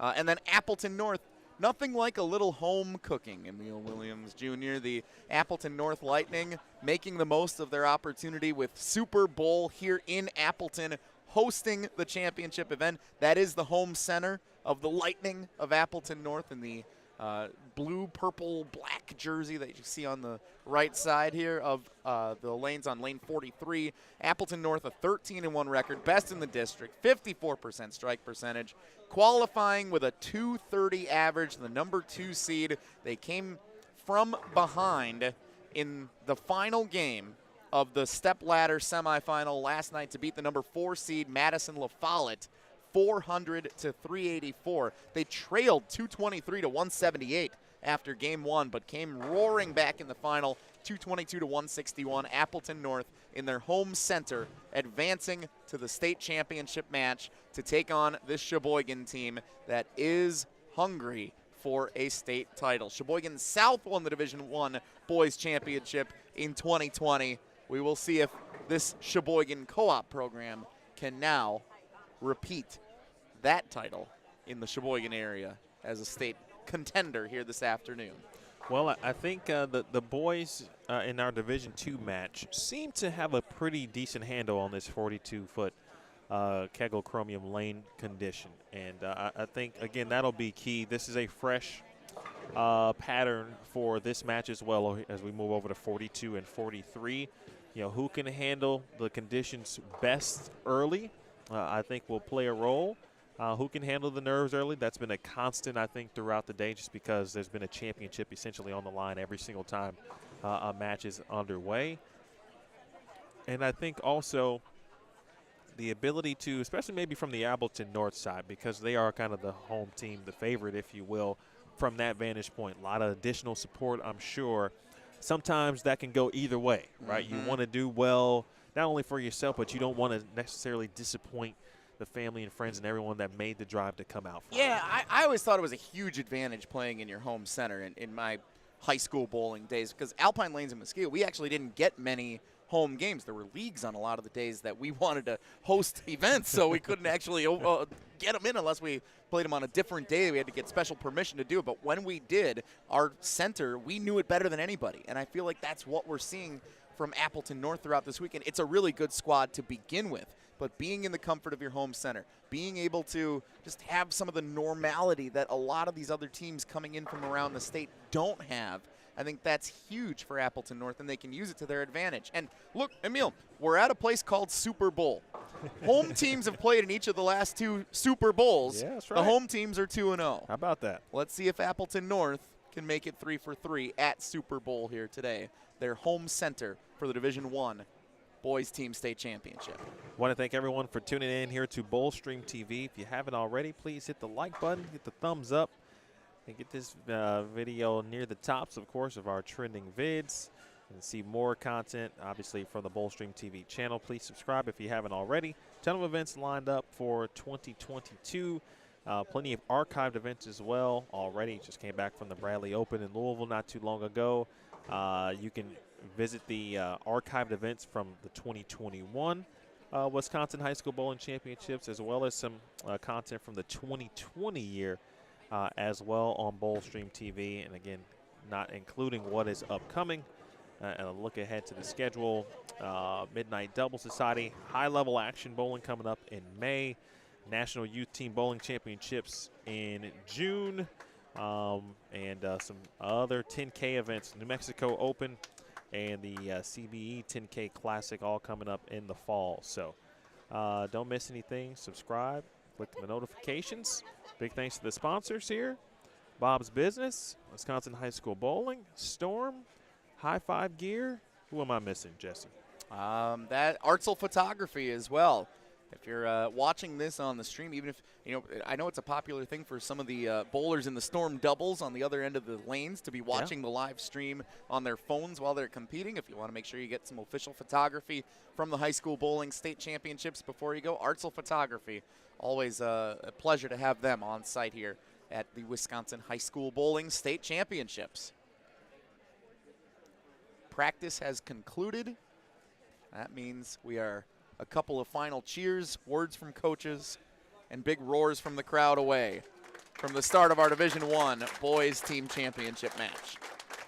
There's been plenty of bowling taking place here at Super Bowl today. There's also bowling going on, about an hour and some change away in Wauwatosa is the World Series of Bowling, the Professional Bowlers Association, the Mark Roth Marshall Holman Doubles, Roth Holman Doubles show. I imagine they probably are in the final match there, but that's live on FS1. You love seeing bowling come back to Wisconsin, too. Love seeing that. Hopefully we see more and more Wisconsin host sites into the future hosting some PBA events. Absolutely. Very good weekend. Not only a good weekend specifically here, but obviously the World Series will carry over for another 10, 12 or so days. But right now we've got one more state title to decide.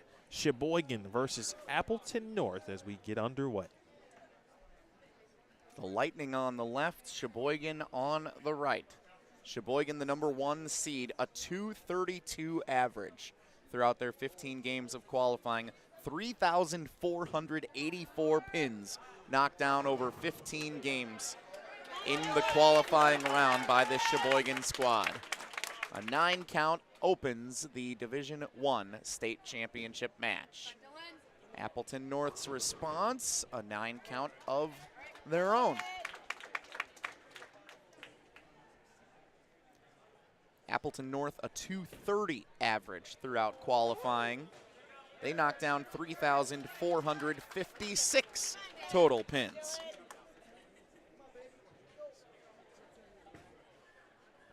Open frame for Sheboygan. Appleton North capitalizes. And that is how the Division I state championship match gets underway. Again, 2 games total pinfall. For those of you who have continued to hang out with us, we appreciate you if you're just joining us. 2-game total pinfall matches determines the winner. And a ball that came high on the first shot of the second frame for Sheboygan. That is going to be a very tough spare to make. It's makeable, but it's going to be tough. Got to make sure you get at least one here coming out of the open frame in the first.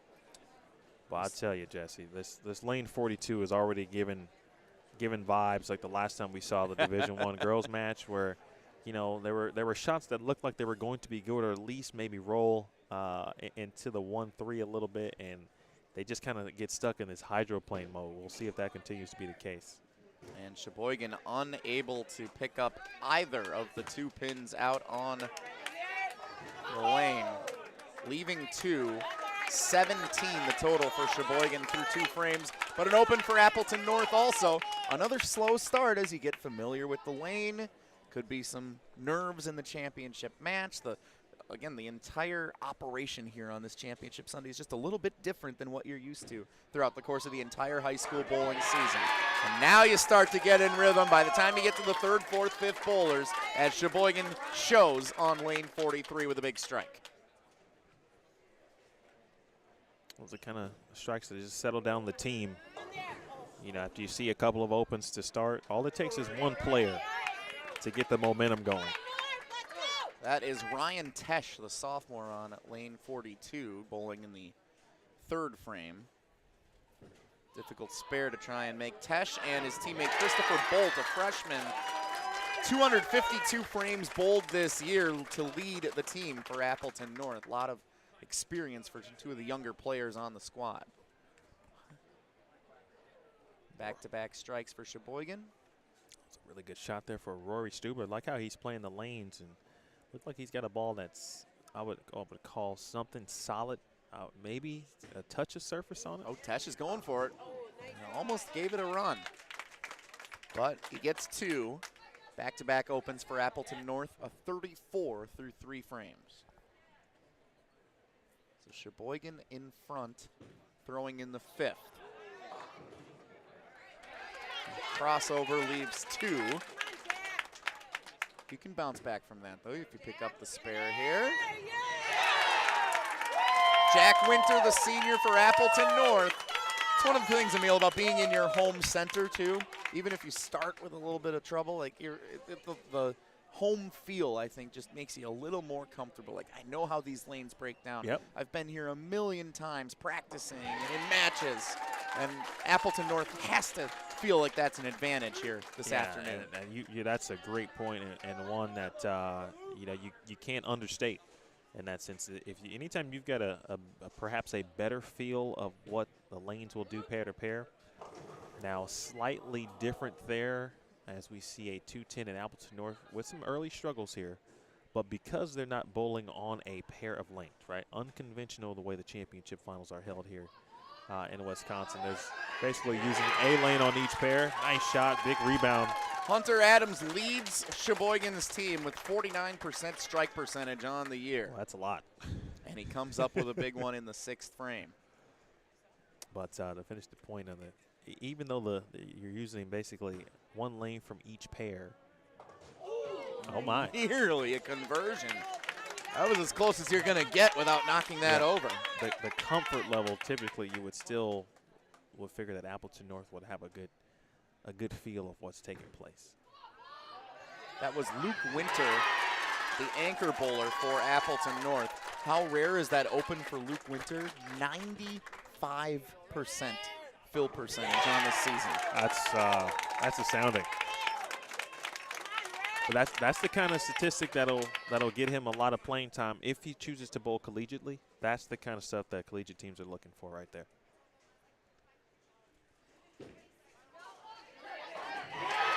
Sheboygan's getting hot now. 3 strikes in a row.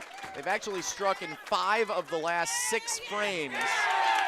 Appleton North, second time through the lineup. It's kind of like in baseball. When you go through the lineup, you're facing a pitcher, and the first time through, sometimes you struggle to see the ball out of the hand, but the second time through the lineup, a little more comfortable.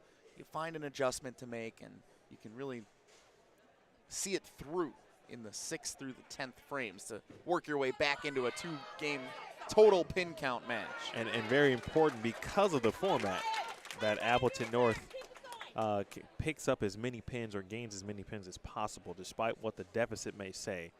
Again, it's 2 games total pins. That's got a hook. Wow. That's a nice shot. Here comes Appleton North. The 3 bowlers, 1, 2, 3 in the lineup with strikes second time through. Nerves can be tough, man. They can be tough to deal with, but you kind of go through them together as a team.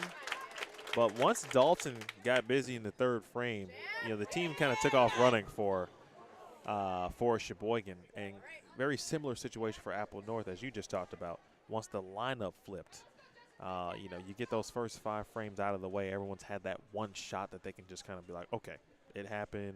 I was nervous. It's a championship on the line. Let's start over.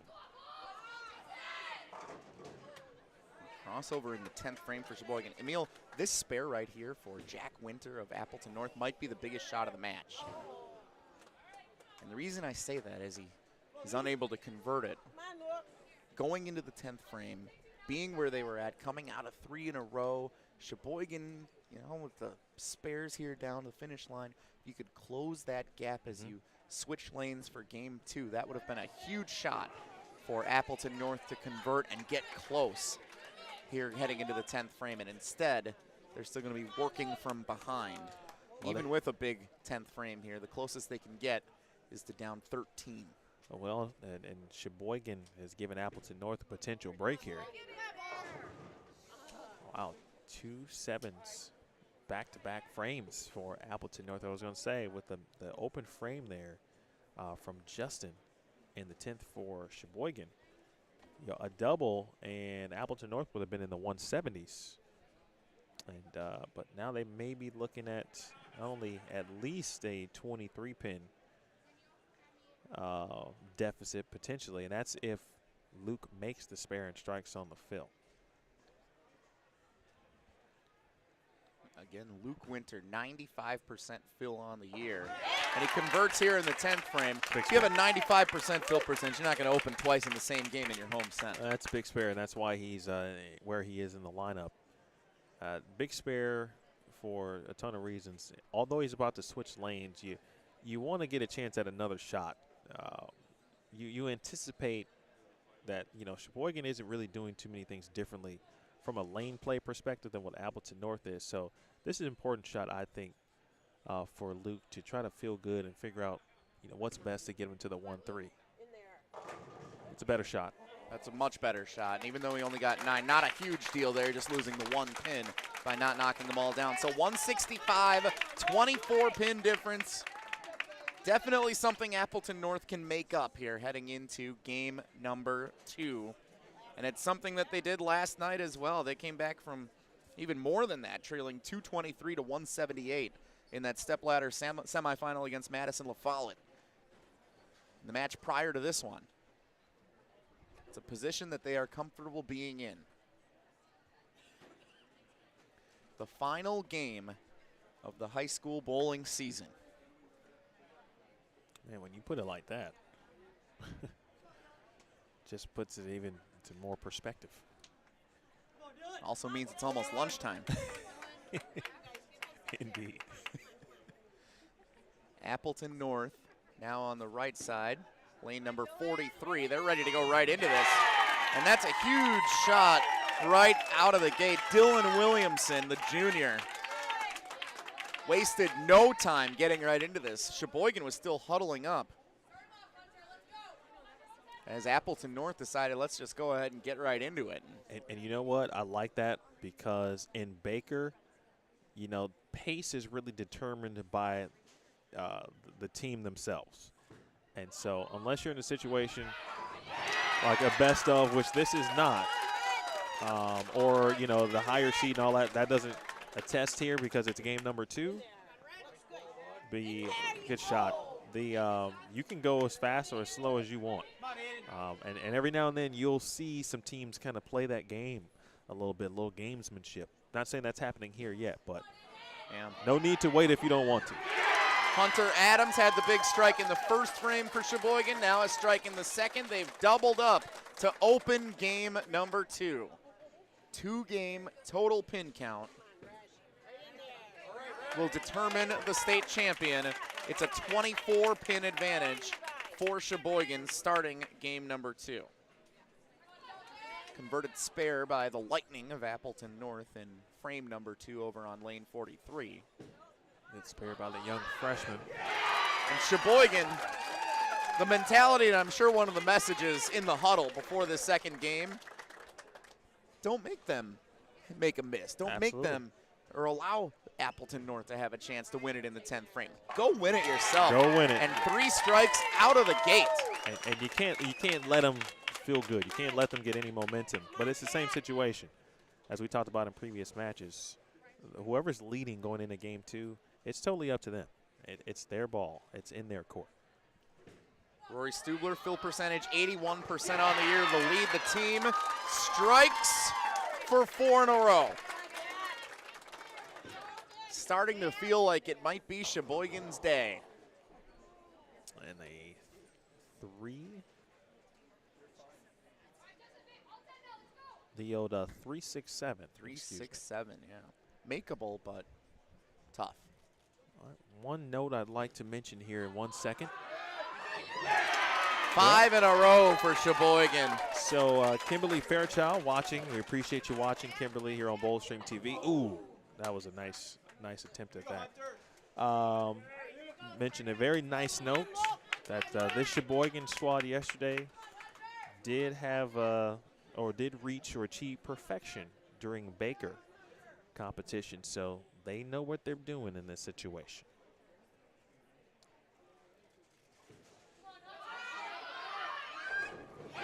They might be starting to think it again. I have never seen a perfect game to close out a state championship. 6 frames in, we're halfway home.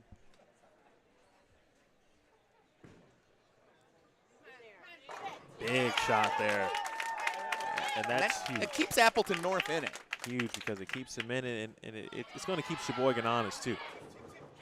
See, there you go. So you miss one strike. Now, if you miss that spare, Appleton North continues to work their way back in the match. They can't let up, right? They've got to continue to put the foot on the gas. Huge shot here, though. Every shot huge at this point. Oh, wow. That was a solid shot. 4-9. Yeah, we're starting to approach clinching territory here for Sheboygan. Jack, I'm not sure, but I assume you were referring to young Christopher. I'm not sure his age, but he is a freshman, according to what we have listed here. So, oh, give it a run. Nicely done. With the backup ball. Shot of the day. With the backup ball. That was unreal. The backup ball, he did that.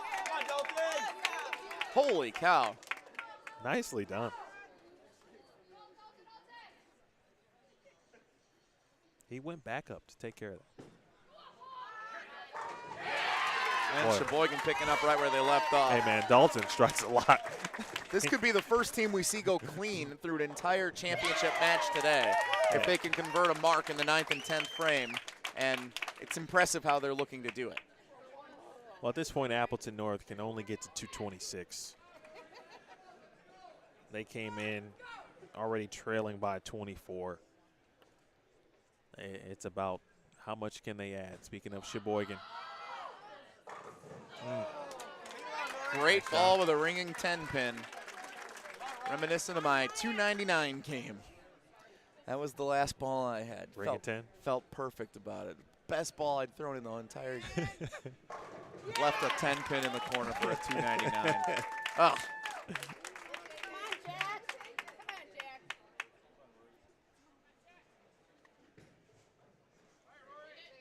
Converting, clean,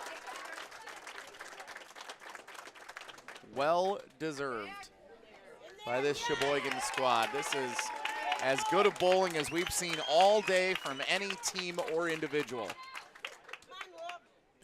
For Appleton North, really just a few frames late, right? Because if you go back to game number 1, they had the slow start. If they could have somehow managed to fill those frames or at least a couple more, this could be a different match. Justin Gamach knocks them all down. Clean game. First of the day for any team in a state championship match. Sheboygan gets it done.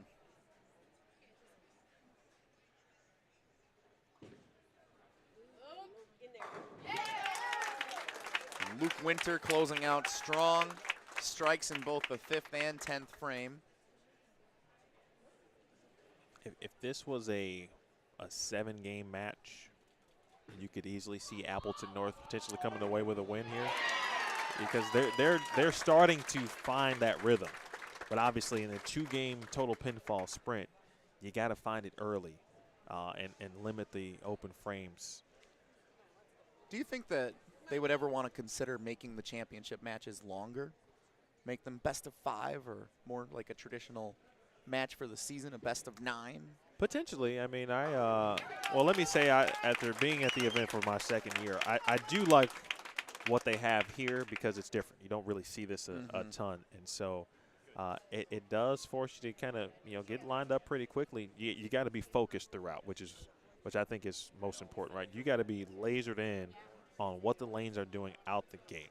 Having said that, though, there never hurts to extend a championship match. So even if it was a best of 3 and we're talking about, 1 wins instead of just total pins, yeah, that could certainly be looked at as well. But I like it. I like what they have here.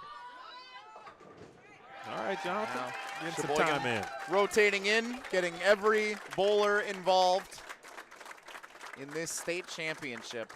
A 258 high game of the day. for Sheboygan. Appleton North finished strong with a 226. Not enough though. Sheboygan wins the state title.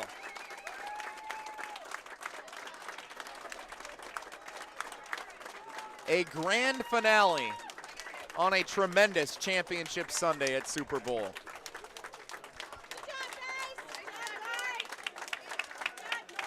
Appleton North, heck of a run all season long, one of the best teams in the state. To finish second, something they can and definitely are proud of. But Sheboygan comes out on top. So congratulations to the Division II boys team state champions, the Elkhart Lake-Glenbeulah Resorters, and to the first place team in Division I, Sheboygan.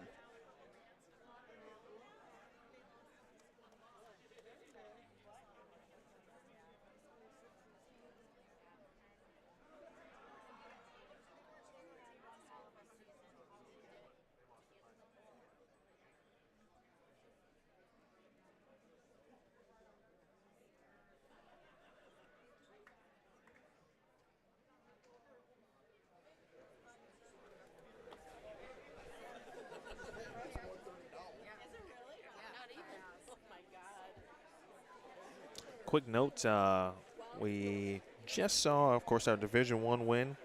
Division II with Elkhart Lake, of course. Glenbeulah taking care of business. I referenced the purple kind of forearm bands that they were wearing that I noticed last night, and a parent just came up and told me that that is in remembrance or honor of a classmate that they recently lost at school. And so I appreciate what Elkhart has done in that sense, and kind of taking that honor for their classmate and bringing it to the state tournament. I love that. I appreciate them, and I thanks to that parent who just alerted me and let me know exactly why that was. All right, Jesse Nelson is ready. All right, ladies and gentlemen, let's hear it one more time for all of our boys co-ed team state championship finalists.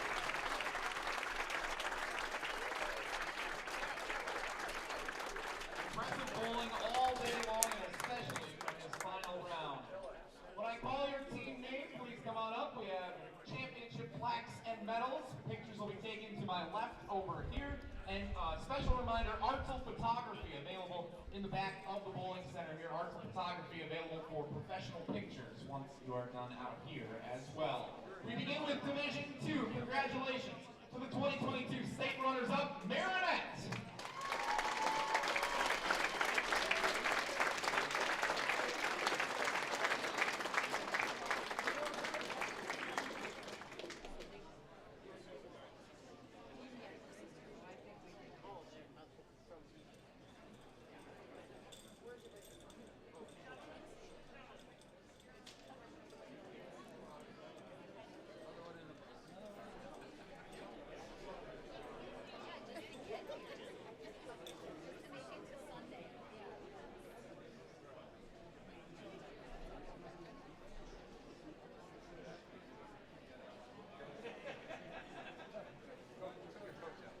Let's hear it one more time for the Marines of Marinette.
pretty cool to see Elkhart win, because I mentioned this earlier during their match, but I've pretty much been talking to them all morning. They were watching their girls' bowl, but the players, who I of course later found out or realized that they were on the boys' team, but they were front row and center as I was trying to maneuver a camera. And so Joseph and I were chatting, and I got to meet Smudge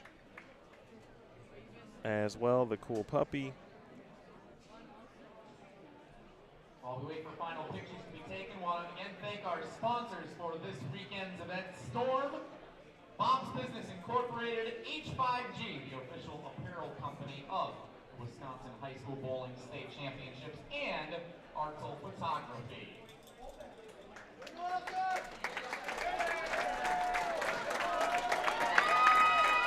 There's the hoist. What an awesome feeling. I don't know what it's like to win a state championship, but it's fun to see it happen. Boys team state runners up, Appleton North.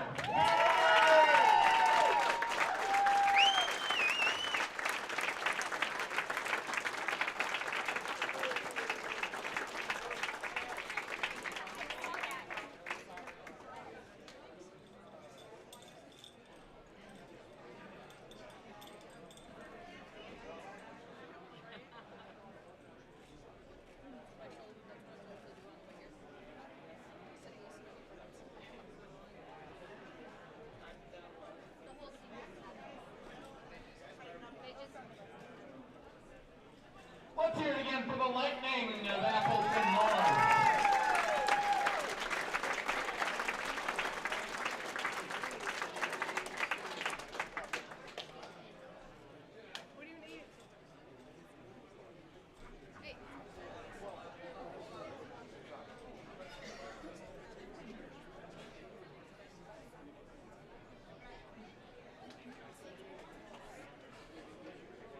And your 2022 Division I Boys Team State Champions, Sheboygan!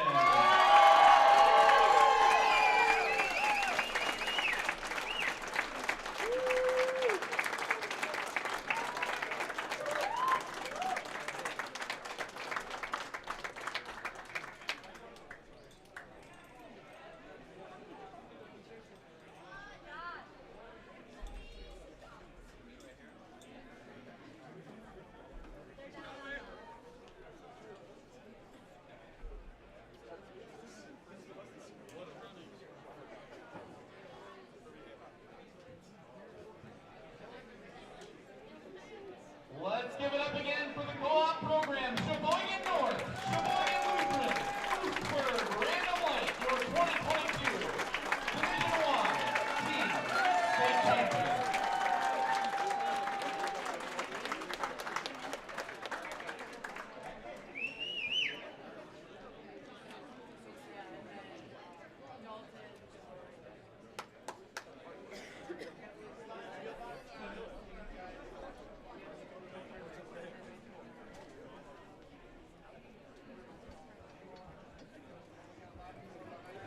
And one more extra note of congratulations for the Sheboygan team on rolling a 300 game yesterday during the qualifying round of this state tournament. Congratulations to the state champs.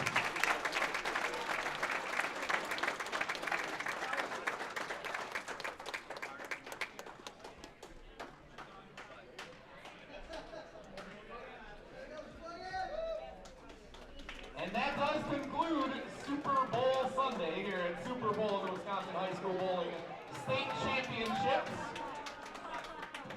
Thank you for laughing. We're gonna laugh all day. The championships can be found with a video stream on BowlStreamTV.com on demand after the conclusion of today's broadcast. BowlStreamTV.com. We're streaming live throughout the entire morning. The video broadcast is also available on demand once you get home later today.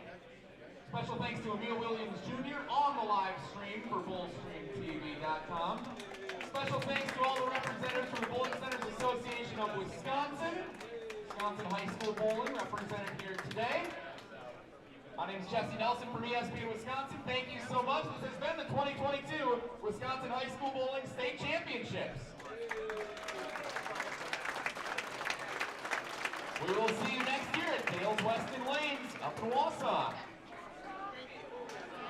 Show your purple.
I started in 2010, graduated in 2014.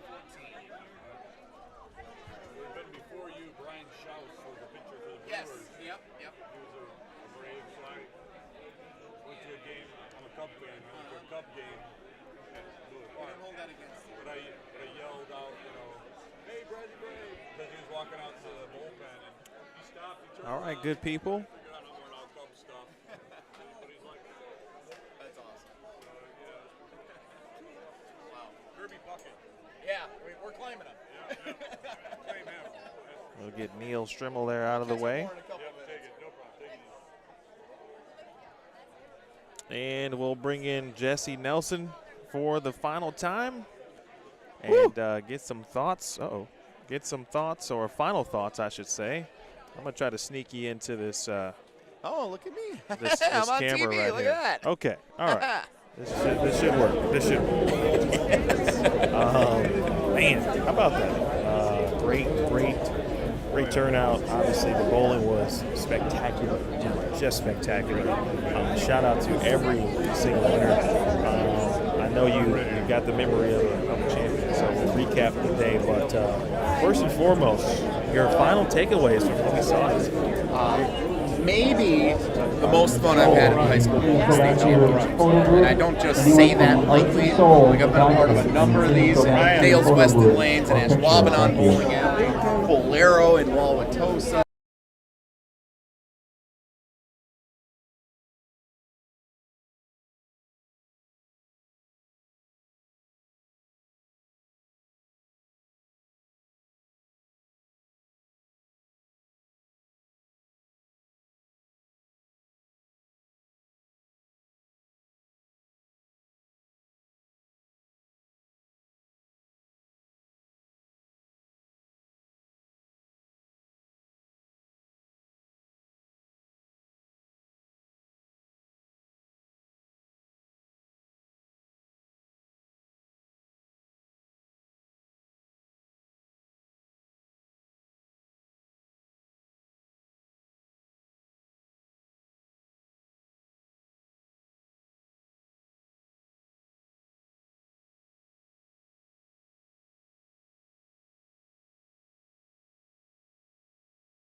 Greenfield wins it. Racine Case comes in second place as your runners-up. And then in the boys team competition, second place, Marinette.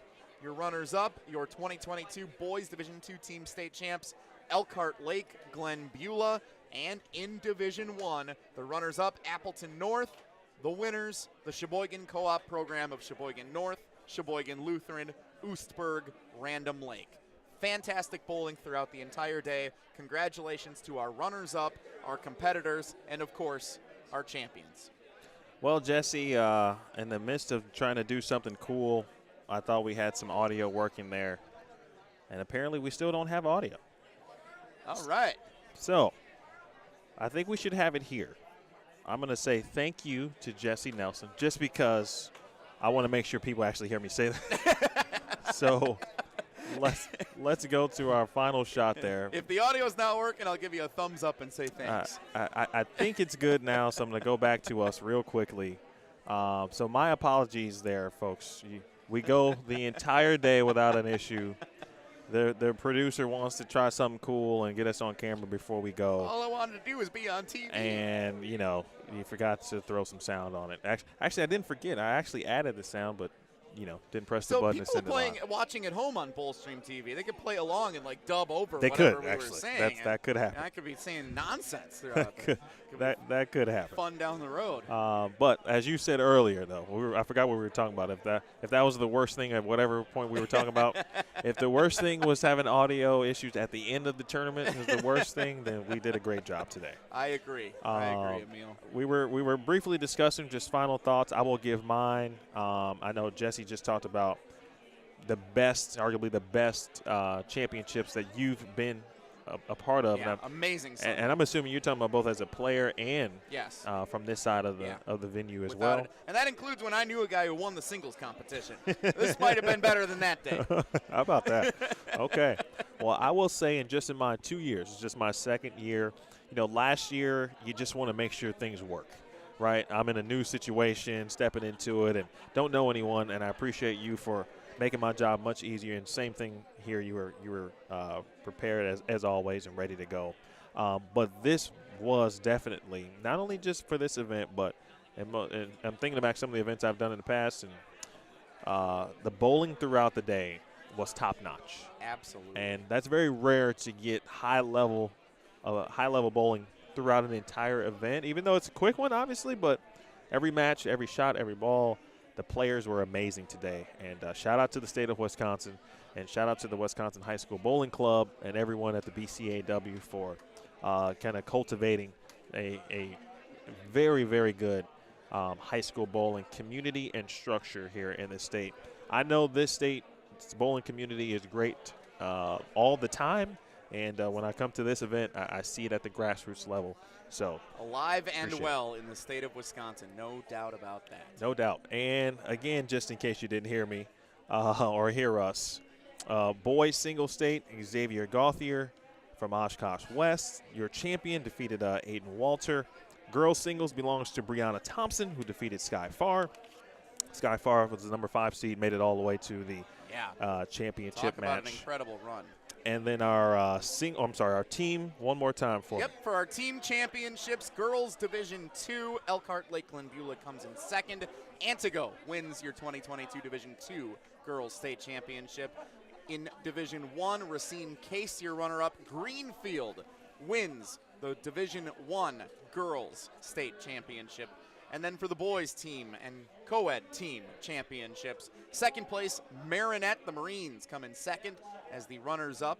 Elkhart Lake-Glenbeulah, your champions for the boys Coed Division II State Championship. And in Division I, it was Appleton North coming in second place at their home center as the runners-up, with the Sheboygan Co-op program winning the state championship Division I boys co-ed team title. Excellent work. What's next for you? Lunch. Well said. Well said. Wilde and Tausch, weekdays 9 to noon. Very well-produced show on ESPN Wisconsin, 94.5 ESPN Milwaukee, 100.5 ESPN Madison. Subscribe, rate, review on Wisconsin On Demand. the app. Download it today. Find it on WisconsinOnDemand.com and wherever you get your podcasts, Apple, Spotify, Google Play, and more. Are you working tomorrow? Are you on the show tomorrow? We're on tomorrow. Okay. Last year you guys did a cool thing where, they put some highlight clips together and talked about the event. Is that planned this year? That very well might happen. Okay. Point out the part that I talked about cutting my thumb open with a knife. That'll definitely make the highlight reel, no doubt. That was funny. I appreciate you. Thank you so much, my friend. My pleasure. I look forward to next year if I am back. I want to thank Jesse Nelson. I want to thank Yvonne Tyson-Bennett, Neil Strimmel. Good to see Neil back in Wisconsin again. The entire staff at BCAW. Great work. I want to thank Mike here, the proprietor at Super Bowl, for staying up late with me last night, making sure I was set up well and got my internet all situated. I want to thank him and everyone here, Robin, Caitlin, and everyone at Super Bowl. Our sponsors this week, Storm, Bob's Business Incorporated, High Five Gear, the official apparel provider of the Wisconsin High School Bowling Championships. Of course, the Wisconsin High School Bowling Club themselves, BCAW, Phil Laporte, who graciously donated some scholarship funds to our singles champions today. Am I missing any sponsors? I think you got them. Okay. All right, folks. Well, that'll do it for us here for the final time today from Super Bowl in Appleton, Wisconsin. For ESPN Madison's Jesse Nelson. Catch him on the show all week, 94.5. 94.5 Milwaukee, 100.5 in Madison. There it is. And be sure to check out BowlStreamTV. If you haven't subscribed already, please do so on YouTube. A ton of events coming up in 2022. Good schedule, so be on the lookout for that. So for Jesse Nelson, my name is Emil Williams Jr. This has been a presentation of the 2022 Wisconsin High School Bowling Championships. You watched it live and you watched it right here on BowlStreamTV. Have a great day, folks.